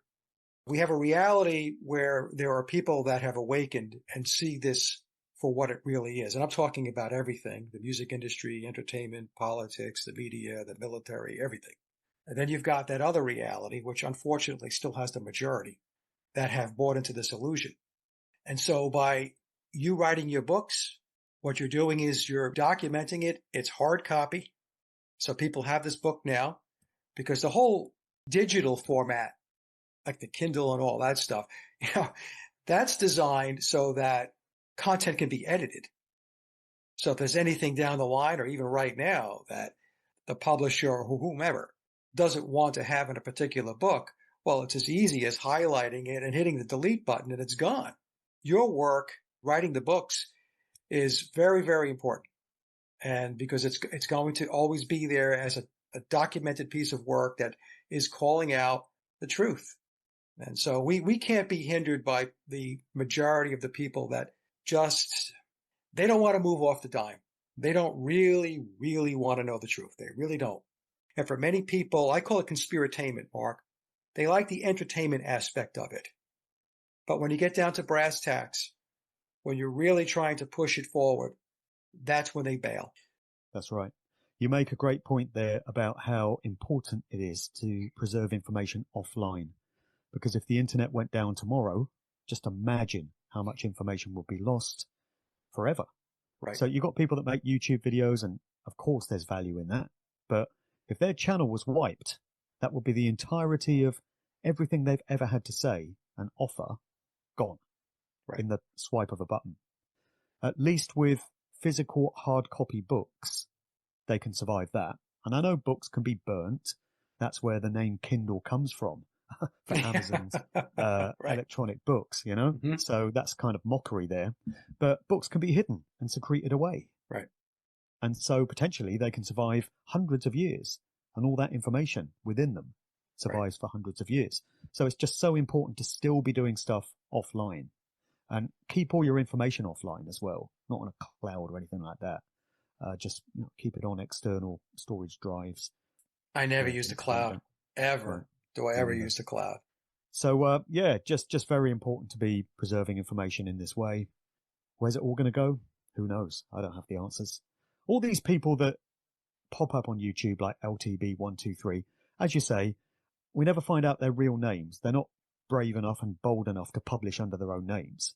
And you can search for anything they may have put out if you do get a name. And there's never anything to see. No. They've not written any books. They don't do public talks, conferences. They don't make videos. They've never done a documentary film. There's just nothing to see. They've never organized a meetup group. But they're so quick to criticize other people who have done all that stuff, because it's the easiest thing in the world to take the creative output of another and pick it to pieces. It requires no imagination whatsoever. They've done all the hard work, and along you come, trying to take it all apart. So, as you say, we mustn't allow ourselves to get derailed by the comments of idiots like this, because they're sitting around all day, probably in a darkened basement, and they've got nothing better to do with their lives. It's become entertainment. Yeah, they're waiting for their mother to call them up for dinner. Right, exactly that. Yeah. So, exactly that. Now, Mark, in this book, in your new book, the fourth book, is there anything specifically that you wanted to call out as far as new information, new revelations with regard to particular artists, bands, entertainers? Well, there's one great story that I cover in the book, and this is one that actually came out through People magazine in 2021. And some people may say, oh, this information isn't new. Well, it was new to me when I discovered it researching the book, and I thought it was worth retelling. And it concerns an individual who was a French aristocrat. He was a count. His name was Jean de Breteuil. And although he was born into a life of great wealth and privilege and would never have had to work for a living, for some reason, he chose to become a heroin dealer to the stars, to rock artists. Had you heard of this guy? No. Right. I mean, he seems to have been scrubbed from history. There's one photograph of him on the internet at all, it seems. I can't find more than one photograph. And so he infiltrated the Rolling Stones, we're told, and started selling them smack, befriended Mick Jagger and Keith Richards. Got to know Marianne Faithfull through the Rolling Stones, because she was like a kept woman within that group, and she was a singer and actress in her own right. And she's a good example of this bloodline dynamic as well, because she's descended from the Sacher-Masoch family coming out of the Austro-Hungarian Empire. And on the Sacher side of the family, there's a Hotel Sacher in Vienna, Austria, which was featured in the Orson Welles movie The Third Man. And then on the Masoch side, that's where we get the phrase Masochism from the novel Venus in Furs, which was written by one of Marianne Faithfull's ancestors. And that's all on her mother's side. And it's often on the mother's side that you get the most interesting genealogy, I find. It's usually the fathers who have the military links. That's where all the generals and admirals come in. But the mothers have aristocratic ancestry in so many cases. So that's Marianne Faithfull, and this Count, Jean de Breteuil, was seemingly in a relationship with her. And he also became a supplier of drugs to Pamela Courson, who is Jim Morrison's girlfriend, partner. And Marianne Faithfull is quoted in a Mojo magazine article that I've featured in the book as saying that she was in bed on the night that Jim Morrison reportedly died in his bathtub in his apartment in Paris, in bed with the Count. And he took a telephone call advising him that Jim Morrison had just OD'd on some of the smack that he'd sold him. And Marianne Faithfull says that he panicked, he started smacking her about a bit, and then he said, "Pack your suitcase, we're leaving for Morocco immediately," and did a runner with her. There's an alternative account of what happened that night from a guy named Sam Bennett, who was the manager of a nightclub called the Rock and Roll Circus in Paris. And he claims that Jim Morrison had come to the club that night, 3rd of July 1971, looking to score some heroin. And it was for Pam, apparently, but Jim decided to sample some of the wares himself. And according to Sam Bennett, he went away to one of the bathroom stalls in the toilet and OD'd. And they found him there, dead, and they moved his body back to the bathtub in his apartment to kind of shake off a bit of the heat that would have fallen down on them. So I don't know if that's true or not, but it's an alternative take on the story. And so Marianne Faithfull claims that this Count guy sold heroin to Jim Morrison and Pamela Courson, also Janis Joplin. The claim is that Janis Joplin OD'd on stuff that this guy had sold. And then the Count himself, Jean, turned up dead at the ripe old age of 22 after sampling his own wares. So some questions arise here. Who really was this guy? And why would he have turned his back on a life of castles and mansions and champagne to instead be hanging out in grubby old nightclubs and selling heroin to rock stars? Is it possible that that was his allotted role because of the family that he came out of? In volume 1 of my books, I've got a story of this guy known as David Snyderman, who turned up in the Rolling Stones inner circle and started selling them drugs. He was this guy with a briefcase, and it was full of all kinds of gear. And he would get the Rolling Stones high on this stuff and addicted to it. And that's what led to the drugs bust of Mick Jagger and Keith Richards in 1967, I think it was. So if this Snyderman guy, he had connections to military intelligence. It's a big shock, I know. Tavistock and such. So if this guy Snyderman was sent into the Rolling Stones inner circle to get them all hooked on gear, is it possible that this French Count was doing the same thing with all these rock stars? Was that part of the plan to get all these artists high?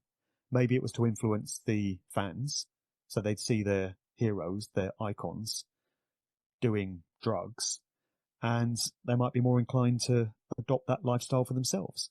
That's the way social engineering and culture creation works, after all. You know, you get Pied Pipers, you get role models, and the fans emulate what their heroes are doing and try to live like them.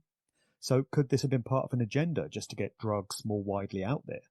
So this story dates back to sort of the late 60s, early 70s, and everyone involved in it is now dead. So the Count, Jim Morrison, if you accept that he died in 1971, Pamela Courson died in 1974, and Marianne Faithfull was the last survivor of that whole situation. And I was quoting her in the book as I was writing it back in January. And then on the 30th of January, the news comes through that Marianne Faithfull has passed away, aged 78, of health complications. So everyone involved in that story is now dead. And I've asked quite a few people if they've heard of this guy, the Count, and nobody has. Yeah. Nobody had ever heard of him. I hadn't until Yeah. last year. Well, a lot of them are in the shadows. They play these roles behind the scene, but they are very important roles, but they're not publicized. And people don't really know who they are. Or if they hear the name, it's in a cursory way. So that's what I found when I take a look at these things. There are some key players. I mean, it's the same thing with the government. The real movers and shakers are not the people in front of the curtain. The people that are making things happen are behind the curtain. And it's the same thing in the music and entertainment industry. It's like even the Monterey Pop Festival, which I'm sure you're very aware of, the whole thing there with the CIA introducing LSD, acid, and then local law enforcement was told to stand down. And this was an experiment to see how LSD would affect the people that attended the Monterey Pop Festival. Co-curated by John Phillips and our old friend Paul McCartney. Exactly. Very good point. A lot of people don't realize that Paul McCartney or Billy was behind the scenes with the Monterey Pop Festival, like you said, with John Phillips and a few others. I mean, it really goes back to the fact that everything is controlled. And that's another thing that a lot of people have a lot of difficulty getting their arms wrapped around. What do you mean everything's controlled? Everything's a conspiracy? Everything that means anything is a conspiracy. It's being controlled. Your reality is controlled. You live in an illusion. It's hard for people to get their heads wrapped around because ever since they were born, they were born into this. So you think this is normal. You think that this is the way the world is. But the world could be very different if we didn't have people pulling strings above us. What other stories do you have, Mark? What you would find to be of interest with regard to these connections back to these bloodlines, back to the military, back to intelligence, and so on? Another group that I've featured to quite a large extent in this book is The Who. So you mentioned Monterey Pop Festival there, and The Who hold the distinction of having played at both Monterey and Woodstock, two hugely influential rock concerts of the 1960s. So to have got on the bill of those two events, they've got to be connected. They've got to be doing some sort of, fulfilling some sort of role. And I feel that they were. And I think a clue comes from the naming of that group, The Who, as in, do we really know who they were? And I've got a picture of the group in the book with the caption, who, what, where, when, and most importantly, why. So they were originally called the High Numbers. And we get this interesting account of how they became The Who and how that transition was managed. And the credit for that is placed at the door of two young guys at the time, Chris Stamp, who's the brother of the actor Terence Stamp, and Kit Lambert. So Kit Lambert came from a very posh, well-to-do, wealthy family, and Chris Stamp also. And they were very young at the time, barely out of their teens. And we're told that they managed to wrestle the Who away from their previous contract with their manager, Helmut Gordon, and draw up a new contract for them, get them their record deal, change their name to The Who, give them a makeover, and push them into the big time. Despite the fact that they had zero industry experience, they were completely wet behind the ears, completely green, and they were also broke. But somehow they managed to achieve that transition. Well, you look into the background of these guys and you find connections to the military through the fathers. You find connections to the military through Pete Townshend, the prominent member of The Who. The Who is basically Pete Townshend's group. Roger Daltrey is put out there as the front man, but it was Townshend that was calling all the shots. And we're told that Pete Townshend got turned on to jazz and blues music early on by a couple of young friends who worked at nearby RAF Ruislip in West London, a military base. So there's military connections for days. And then you can look at some of the agendas that they were pushing. They were pushing the mods versus rockers sort of dialectic in the 1960s, which was tribes, effectively. It was asking the young people of the time to choose a side. Are you a mod or are you a rocker? And mods and rockers would meet up at British seaside towns like Brighton on bank holiday weekends, on scooters, because that was part of the culture, scooters and certain fashions. And they would just meet up and have massive fights. And it's pretty obvious that whole thing was controlled because nothing like that emerges organically. It was just part of social engineering of the 60s. And The Who were the poster children for that whole thing. And then you've got the rock opera Tommy, which was very autobiographical for Pete Townsend. So he wrote this. It was originally an album and then a sort of concept show, rock opera. And then it got made into a movie in 1975, directed by Ken Russell. And it's basically telling the story of this character, Tommy, who appears in the song Pinball Wizard. And he's described as this deaf, dumb and blind kid. Sure plays a mean pinball. So the reason he's deaf, dumb and blind is because it's a psychosomatic reaction to trauma that he's undergone in his childhood. And when you get into the story of Tommy, you discover what he experienced and what caused him to dissociate from reality and lose the use of his senses. So in the movie, Tommy is portrayed by Roger Daltrey, and he does an amazing job because he's got this look, this vacant expression, which is referred to as a 1,000-yard stare. And it's one which is attributed to many military veterans that have seen trauma in action, PTSD. So he's just got this look and he's dissociating from reality. And you see Tommy getting abused in the film by his cousin, who holds his head underwater in the bath. And he's abused by his uncle Ernie, who was played by the drummer, Keith Moon, the Who's drummer. And what you're actually looking at is an account of Pete Townsend's own childhood. And he admits this. He says that, he comes from a place of great pain and suffering and trauma in his childhood. So his maternal grandmother used to abuse him, used to hold his head underwater, which is where that scene comes from in the movie. And Townsend also says that he was sexually abused by two leaders on a Sea Scouts trip when he was a young lad. And what a lot of people are going to remember Pete Townsend for is an unfortunate incident where his name came up in investigations by the Metropolitan Police into Operation Oar.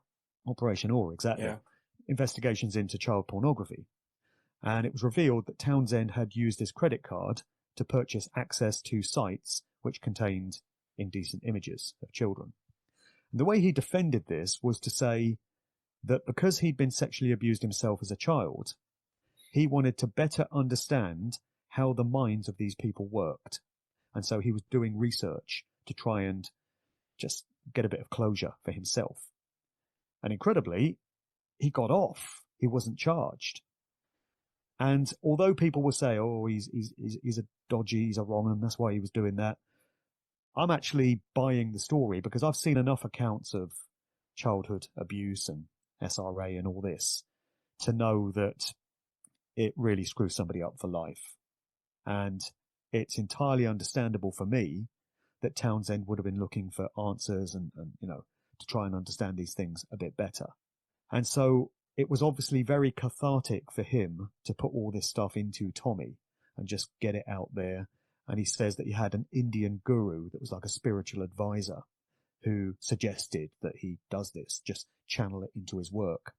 And it can be very cathartic to do that, whether it's through music or writing or poetry, whatever it may be. Out of great trauma comes great art. You find that much of the best music ever written and produced came in difficult personal circumstances for the music makers. If everything's hunky-dory in your life and it's cozy and comfortable and ticking along very nicely, there's nothing there to kind of kick you up the arse and inspire you to create great art like there is if you've got problems in your life and you're undergoing hardships. That's where so much of this great stuff comes from. And I think we see that through much of the output of The Who. So they're a very interesting group to study. I'd done deep dives on the Beatles and the Rolling Stones before, but never really The Who. So there's quite a lot on The Who in this book. Yeah, very interesting. Yeah, I knew about Operation Oar. I remember when that came out, I think it was the 1990s. And, I think it may have been early 2000s, very early 2000s. Okay. I remember thinking at the time, I didn't know anything about what I know today. I found it quite shocking because, I wasn't a big Who fan, but I did enjoy a lot of their music, and I liked a lot of Pete's solo albums. But like you said, Mark, considering his childhood and things that he has owned up to and he has expressed about what went on as a kid, it is conceivable that he was doing exactly what he said. He was doing research into that world. The weird thing is, though, is that in order for him to get caught up in Operation Oar, if I understand the premise correctly, his credit card was on file. Right. I found it interesting that he actually went in with his own credit card, and, that's how they tied him back to it. Not everything is as it seems. Right. So, like I say, a lot of people will say, oh, Pete Townshend's a wrong. And, well, maybe there's some credence to his story. And then people will look at Michael Jackson and those two cases that were brought against him, and they'll say, oh, Michael Jackson's a pedo or whatever. Do we know all the detail? Were we there? Did we see all this stuff? Do we really know what happened? Is it not plausible or conceivable that Michael Jackson was speaking out about certain practices in the music industry? He was going up against the giant monolith that is the Sony Corporation and saying some very unflattering things about them. What is a control system going to do to a favored asset like Michael Jackson if, for argument's sake, he breaks his mind control programming and some of his innate humanity starts to bleed through and he's possibly regaining old memories and he's trying to piece it all together? And so he starts getting outspoken and feels that he needs to get certain things off his chest. He's obviously going to become a thorn in the side of the establishment if he does that. So what are their options? They could kill him, which happens in some circumstances, for sure. Or they could send him a warning of how powerful they are, a little reminder of what they can do to him. So is it not plausible then that those two cases that were brought against him, these accusations, were designed to tarnish his image in the mind of the public and send him a little warning of how he needs to step back in line and get back on script, or things could get really ugly? I think that's what we're looking at there. If you just look at the surface detail, you would say, oh, Michael Jackson, yeah, he was a wrong 'un. But there's always more to know. And it only becomes clear when you do the digging and take the time and the effort to strip away the surface layers and see what lies beneath. And often it's very murky, as you say, but you either want it or you don't. May I ask you, because I'm guessing you were a Who fan there, what was it like for you to have to face up to the fact that many of these bands, which were very influential to you, weren't quite who you thought they were? Was there resistance on your part early on and denial? And did you have to overcome that? Yeah, it was difficult. Of course, I was a huge Beatle fan. I was a Beatle freak.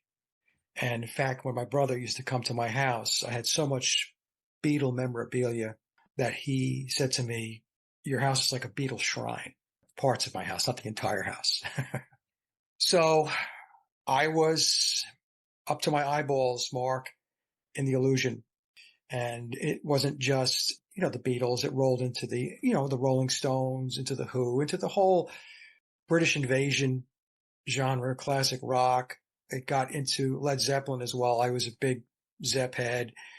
And then when I found out how deep Jimmy Page was into Thelema and Crowley and some of the stuff that happened in the band, especially with Robert Plant, as far as dark stuff goes, it was difficult. It was like when I first got into the Beatles stuff, the story, so I'm not going to spend a lot of words on this, but when I first read memoirs back in 2016, I couldn't believe what I was reading.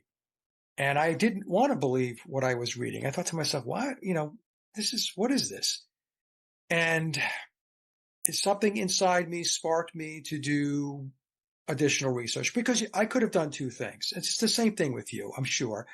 We could have just read certain things and just left it there and went about our business looking at other stuff. Because before that, I was looking into a lot of conspiracy types of topics. I was looking into geoengineering. I was looking into mind control. Sophia Smallstorm and I were doing a number of shows on various topics. I could have just continued to go on that route, but something said, take some time here and take a look at this.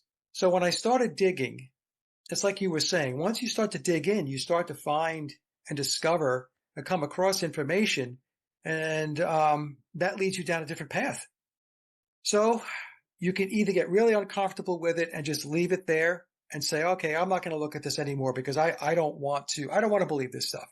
But there's something inside some of us that have something wired inside of us that tells us, don't stop, keep going. Do you ever wonder why it's like that for guys like us? Most people would look at all that information, go into denial and push it away. Right. But guys like us are like, no, I need to keep on this and keep looking at this. What drives people like us, do you think? Why are we so different? It's a good question. It's a question that my wife and I talk about all the time. My wife is very much awake, and we've had this discussion a number of times. Personally, I think that there are souls, you, me, others, who are old souls that have been around a block many, many times. And so when we came into this life, we had certain experiences leading up to the point where the switch was thrown. It was like, okay, it's time now. It's time to start doing the work that you actually came here to do. I believe that's a big part of it. Now, for some people, this may not resonate with them because they don't have the same beliefs that I do from a spiritual perspective. That's what I think it is. Why is it that some of us dig into things that are uncomfortable and then continue to plow through and go down that road with a lot of the abuse that we take for putting the information out? It's almost like we put on a flak jacket, a suit of armor, and we're going to walk down the road and we're going to put the truth out there, the truth to the best of our ability, because there's always something down the road that is going to add to our research additionally because there's newfound information. And we're walking down the road getting pelted with rocks and stones and sticks and all that stuff, but we continue to go. Why do we do that?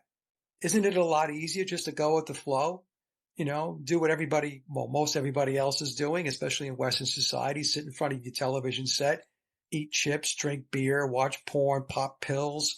I mean, abuse researchers online using a login. I don't, like to be so direct about it, but when you take a look at society as a whole and you see that has completely succumbed to pop culture, which is a fake culture. It's not your ancestral culture. It's not your traditional culture. If you are Italian, you have a traditional culture. If you're Irish, if you're German, if you're Mexican, if you're, whatever, that all has been, for the most part, erased. And people have been given a fake culture that keeps them in line, that keeps them in a programmed, conditioned state. And that's pop culture. To answer your question, Mark, I think it's because there are those of us that are here that have taken on the responsibility when we came into this life to do the work that we're doing. That's the best answer I can give, because I don't know why I was so motivated to do the work that I did on the Beatles research for so long. I mean, 8 years is a long time to do that stuff. And why did I continue to do it? Why wasn't it at some point, did I not say, I don't want to do this anymore. I'm going to go move on to something else. Well, you did. You said it many times. No, I did. But what I'm saying is, even though I said it because I had those thoughts, there was something inside of me, wiring inside of me that said, no, you're not done yet. There's more to this and you have to keep going. That's the point. Because we do have that piece of us. I'm sure you've had it too, where you think to yourself, well, this stuff here is, I don't know. I mean, what is this getting me at the end of the day? I'm getting a lot of headaches, I have strife. It is a stress on the family situation because, you're so focused on what you're working on and you almost become to the point where you're preoccupied with it. I can vouch for that because your head is always down. You're always looking at it. You're always looking for patterns. You're always trying to connect the dots and you're always trying to surface the truth. What is the truth? What is really going on here? It's not what we're told on the television set. It's not what you're told on the radio or magazines or in newspapers. None of that stuff is true. That's why when you go back to Michael Jackson, I agree with you because the picture that was drawn about Michael Jackson, I don't know. Okay. So I'm not going to say I believe this, I believe that. I'm just going to say that the image that we got, the perception that we got from Michael Jackson came from the mainstream media. I don't subscribe or I'm not going to embrace anything that comes out of the mainstream media unless I personally take a look at what's really going on. Getting in under the hood of the car and taking a look at what really went on and what's really taking place. But most people won't ever do that. They will just take whatever comes out of the television set, that becomes gospel, and that's what they run with. So that's what I think, Mark. I think we're just cut from a different cloth. Yeah, I mean, I find it quite bemusing when I'll be at a conference or something and somebody will come up to me and say, oh, the work you're doing is amazing, it's incredible, because I don't really see anything that special about it. It's very kind of people to say that. Yes. But I always think, well, I'm just a regular guy, nothing special about me. And why isn't everyone doing this? I just keep thinking everybody should be doing this. It shouldn't be anything special, searching for truth and stripping away lies. Everyone should be doing this, but they're not. And don't you think it's a really strange thing how people will attack the messenger? Yeah. So instead of getting mad at social engineers working at a Tavistock, behavioral scientists who devise these psyops to deliberately mislead people and change their perceptions and their thoughts, instead of getting mad at those people and trying to figure out where all this originated, they'll just attack some guy standing up in a conference presenting this information, or they'll attack you in an email or a YouTube comment or something. Why are people getting mad at us for pointing out that this stuff is going on? We're pissed off too. I wish it was some other way. I don't want the music industry to be like this. I don't want organized society to be like this. But I didn't make it this way, and you didn't make it this way. And yet people will attack us.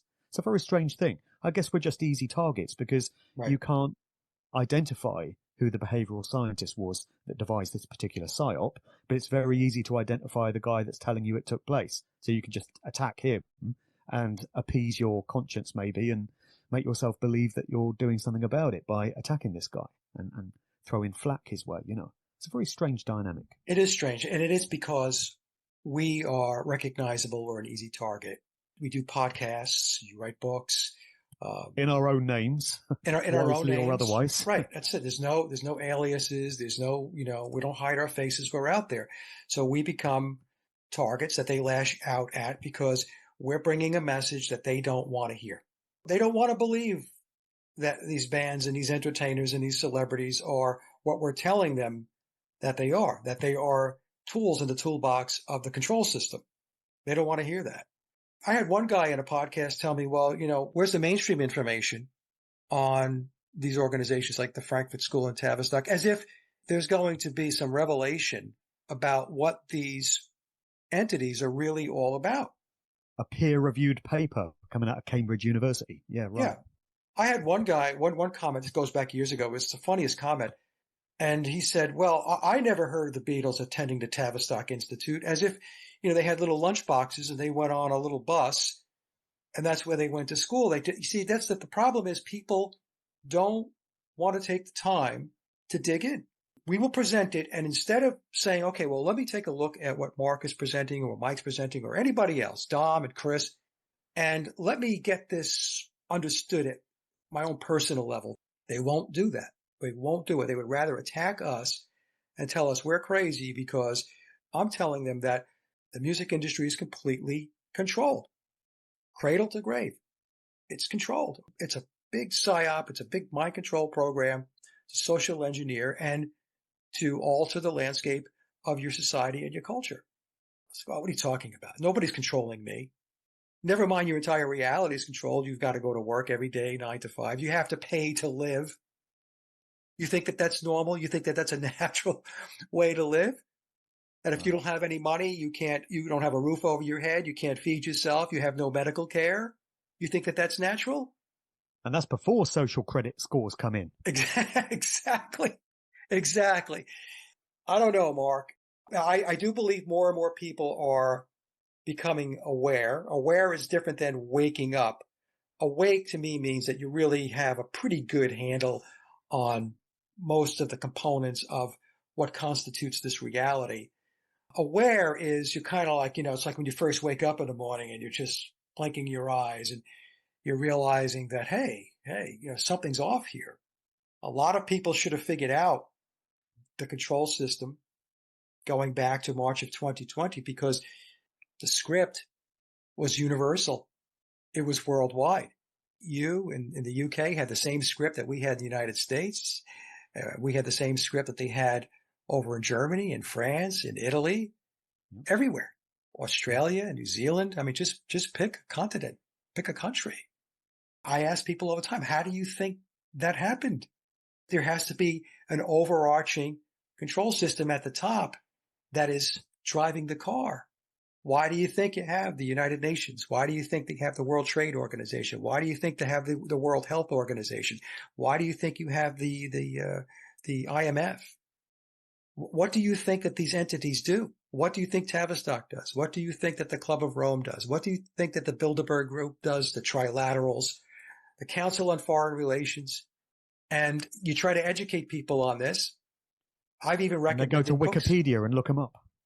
Yeah, exactly. Wikipedia. There's nothing on Wikipedia. They don't exist. Now people are resorting to Grok and ChatGPT, these AIs.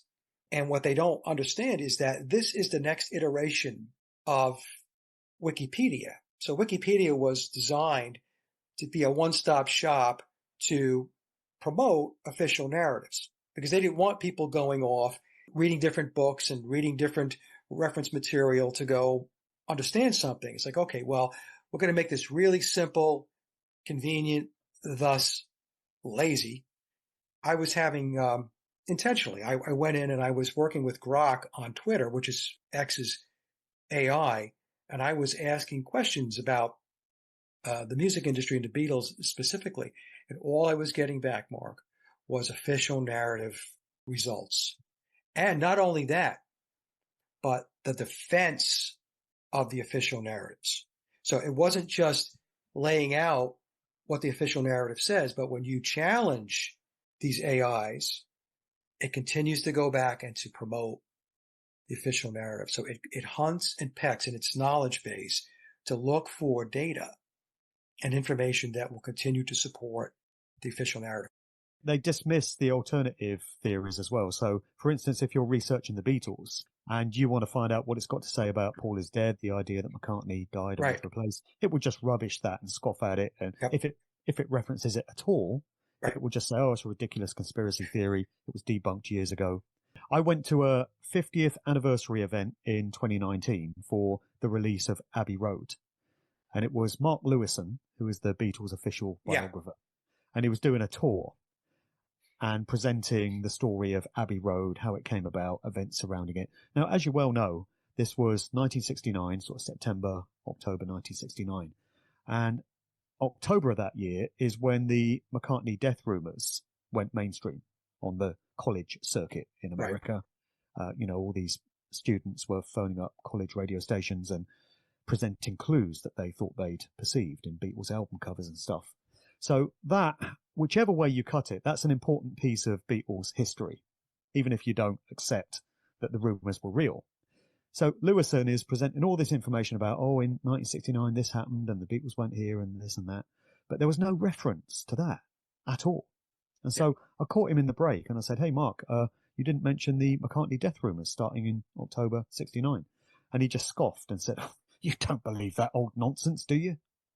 Yeah. Whether you believe it or not, if you're presenting a complete account of what was going on in the world at that time, is it not at least worth a mention, a brief cursory mention?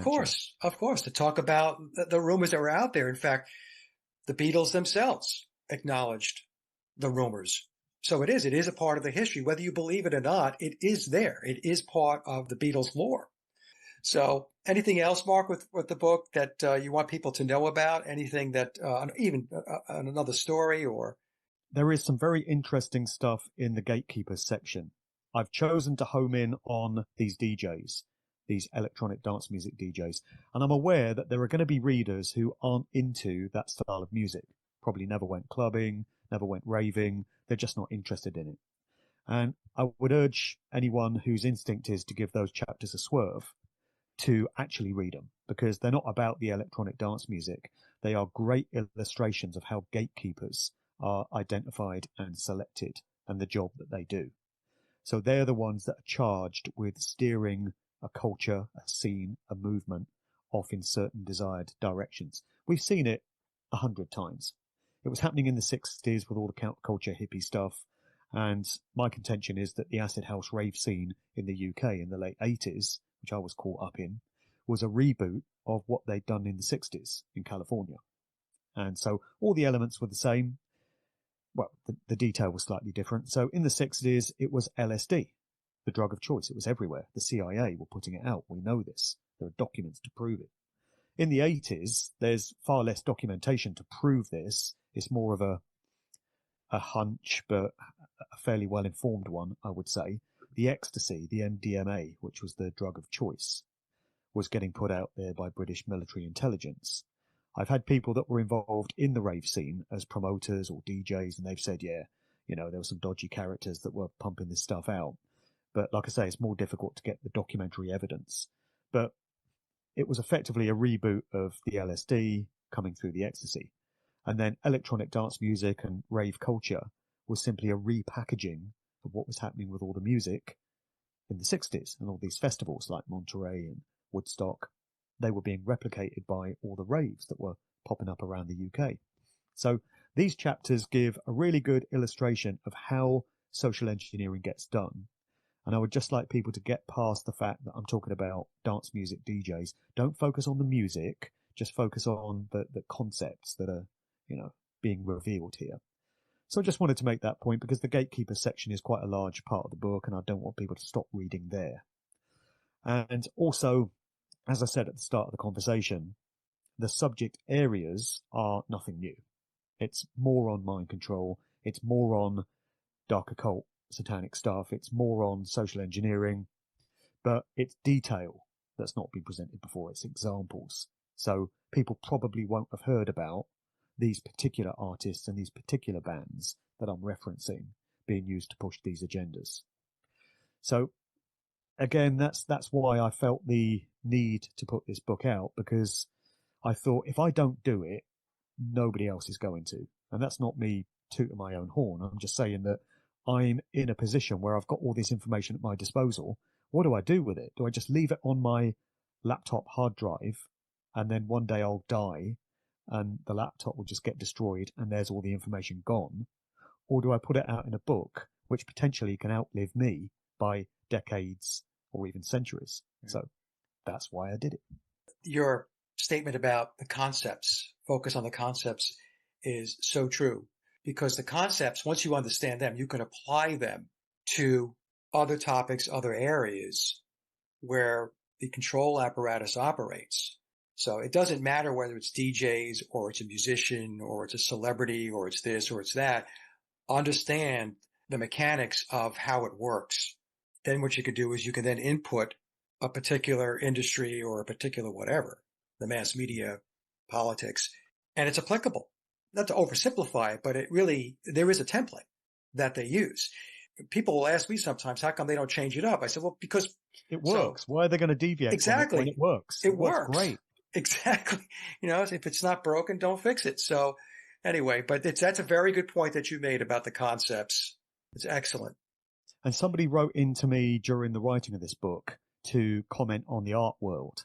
I don't know anything about art, but this person was saying, they select prominent artists in exactly the same way as they select prominent musicians. And he cited Francis Bacon as an example. Not the Francis Bacon from the 1500s, but the more recent one. Okay. So there was a descendant of the original Francis Bacon, and he lived from 1909 to, sometime in the 90s, I think. And he put out art. And a lot of people weren't feeling the art. They thought it wasn't of a very good standard, or they didn't understand it. But regardless of that, he was lauded as a great artist, national treasure. And this person was saying that the art world operates in exactly the same way as the world you know. They decide who they want to elevate to these top positions at the expense of everybody else. Right. The chosen ones are the ones that get promoted. So if it's the same in the art world as in the music world, isn't it going to be the same in the world of big business? Did Bill Gates, Jeff Bezos and Richard Branson get there through hard work and good luck alone? Right. Or were they selected for those roles? And it would be exactly the same in the world of politics, the world of sport, the world of everything. Like you say, it's templates, they work, and they keep using them. I mean, they have to use their resources, because if they don't have their resources in play to push these agendas or to steer these various industries, we could say the same thing about the publishing business, then their whole deal just falls apart. So they have to control it. It's very simple. Folks, it's not really hard to understand. If you want to control something, you have to ensure that you have the right people in place. And these are people that you not only do you trust, but these are people that are going to follow orders, and they're going to abide by the rules of the game so that the agenda can move forward. So they're not going to take any chances with outsiders or somebody who's, quote, rogue. This is the same discussion I have, Mark, with Donald Trump. People thinking that he's outside the realm of the, quote, deep state. And no, he's not outside the deep state. He is embedded in the deep state. Right. So we should probably mention, Mike, just quickly, what happens to artists who do decide to step out of that controlled zone. We get a few examples of this. Most assets stay in their lane and they know not to rock the boat. But occasionally it seems that the conscience gets the better of certain individuals. And there are some obvious examples of that. I think that's what was happening with Michael Jackson, with Prince, with George Michael, and we can see where it ended up for all of them. Yeah. But then you get some more lower level artists who seem to feel the need to speak out about things. And I've got an example in the book of Roisin Murphy, who was a singer with the dance group Moloko. And she made some comments on her personal Facebook page, not a corporate Facebook page, her own page, about puberty blockers being administered to children as part of this whole agenda. And so she posted, this is wrong, it's outrageous, we need to protect children, this shouldn't be happening. She was due to have a bunch of her shows output featured on BBC Radio 6 Music for a whole evening. After she posted these comments on her Facebook, all that programming was pulled. She was cancelled by the BBC for expressing a personal opinion. And then the next thing you know, she's apologising for it. She's saying, oh, sorry, I shouldn't have spoken out like that. It's fairly clear what goes on there. You know, when artists feel the need to stray from the official narrative, they're told to very quickly get back into line, otherwise it won't end well. Another example of that was Matt Bellamy, who was the singer with Muse, the group Muse. They put out an album many years ago which was loaded with conspiracy-type material. Songs like MK Ultra, talking about it, and Uprising. And Matt Bellamy would appear to have fallen down the conspiracy rabbit hole, and he was very clued up on all these subjects. He made some public comments to the effect that he felt 9/11 was an inside job, was controlled by or conducted by aspects of the American government. Of course it was. And then the next thing you know, he's come out and corrected himself by saying he's looked at the facts now and he can see that, of course, 9/11 was carried out by 19 Arab hijackers armed with box cutters, and how ridiculous to think otherwise. So he would appear to have been put back in line. You can only wonder what sort of things are said to these people, what sort of threats might be dangled over them to get them back into line. But, that's what happens when you try to speak out against the system once you cross a certain line in the industry.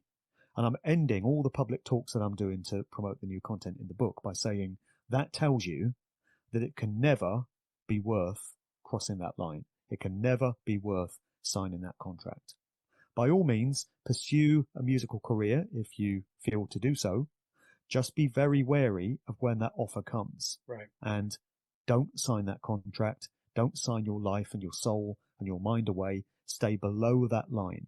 You might not get all the wealth and the drugs and the women or whatever your preference is, but you might get to keep your soul. Yeah, that's right. Preserve your integrity and your soul. Going along with what you were just saying, Mark, there's a comedian, a lady, Leonarda Joni, Jonie. She was on Jimmy Dore's show. Jimmy does a YouTube channel. It's a pretty big YouTube channel. Jimmy's he's a comedian himself, but he's pretty much on top of what the world is really all about. When he had her on, she was discussing how venues where she was booked throughout the country, because they didn't like her comedy, because her comedy was the anti-woke stuff. She said that phone calls were made directly to these venues, and the venues were told, get her off the docket, take her off. She's not going to perform there. So this is the extent to where they go to preserve and to protect the agenda. That's why it's tough to get the truth out. If you're a comedian and you're using comedy to tell the truth, which is a great way to get the word out, if it's music or whatever, they're going to go after you, especially if you have an audience. If you have a large audience and they think that you can influence, then they're going to shut things down. So, Mark, with that, where can people connect with you? So my main website is djmarkdevlin.com. And like your sageofquay.com website is a hub for everything. So if you go there, you get links to all the videos, all the podcasts, information on the books, information about my upcoming events. If people want to get hold of the books, they are all on Amazon. They're in paperback, hardback, ebook, and audiobook formats. So on Audible, you can get the audiobooks to all of them. I can also post out personal signed copies of the books for anyone that wants to avoid Amazon. But to be honest, that's an option that only really works in Europe, UK and Europe. So I've had some really bad experiences trying to mail books out to folks in America, Canada, Australia, New Zealand. They either take weeks to arrive or they get seized by customs. Something's going on here. These books very rarely get through customs for some reason. Are you serious? So, You're yeah. seizing your book at customs? Oh, definitely. Yeah. Happens all the time. You know, somebody in America will purchase a book from me and then 6 weeks later they'll say it hasn't turned up.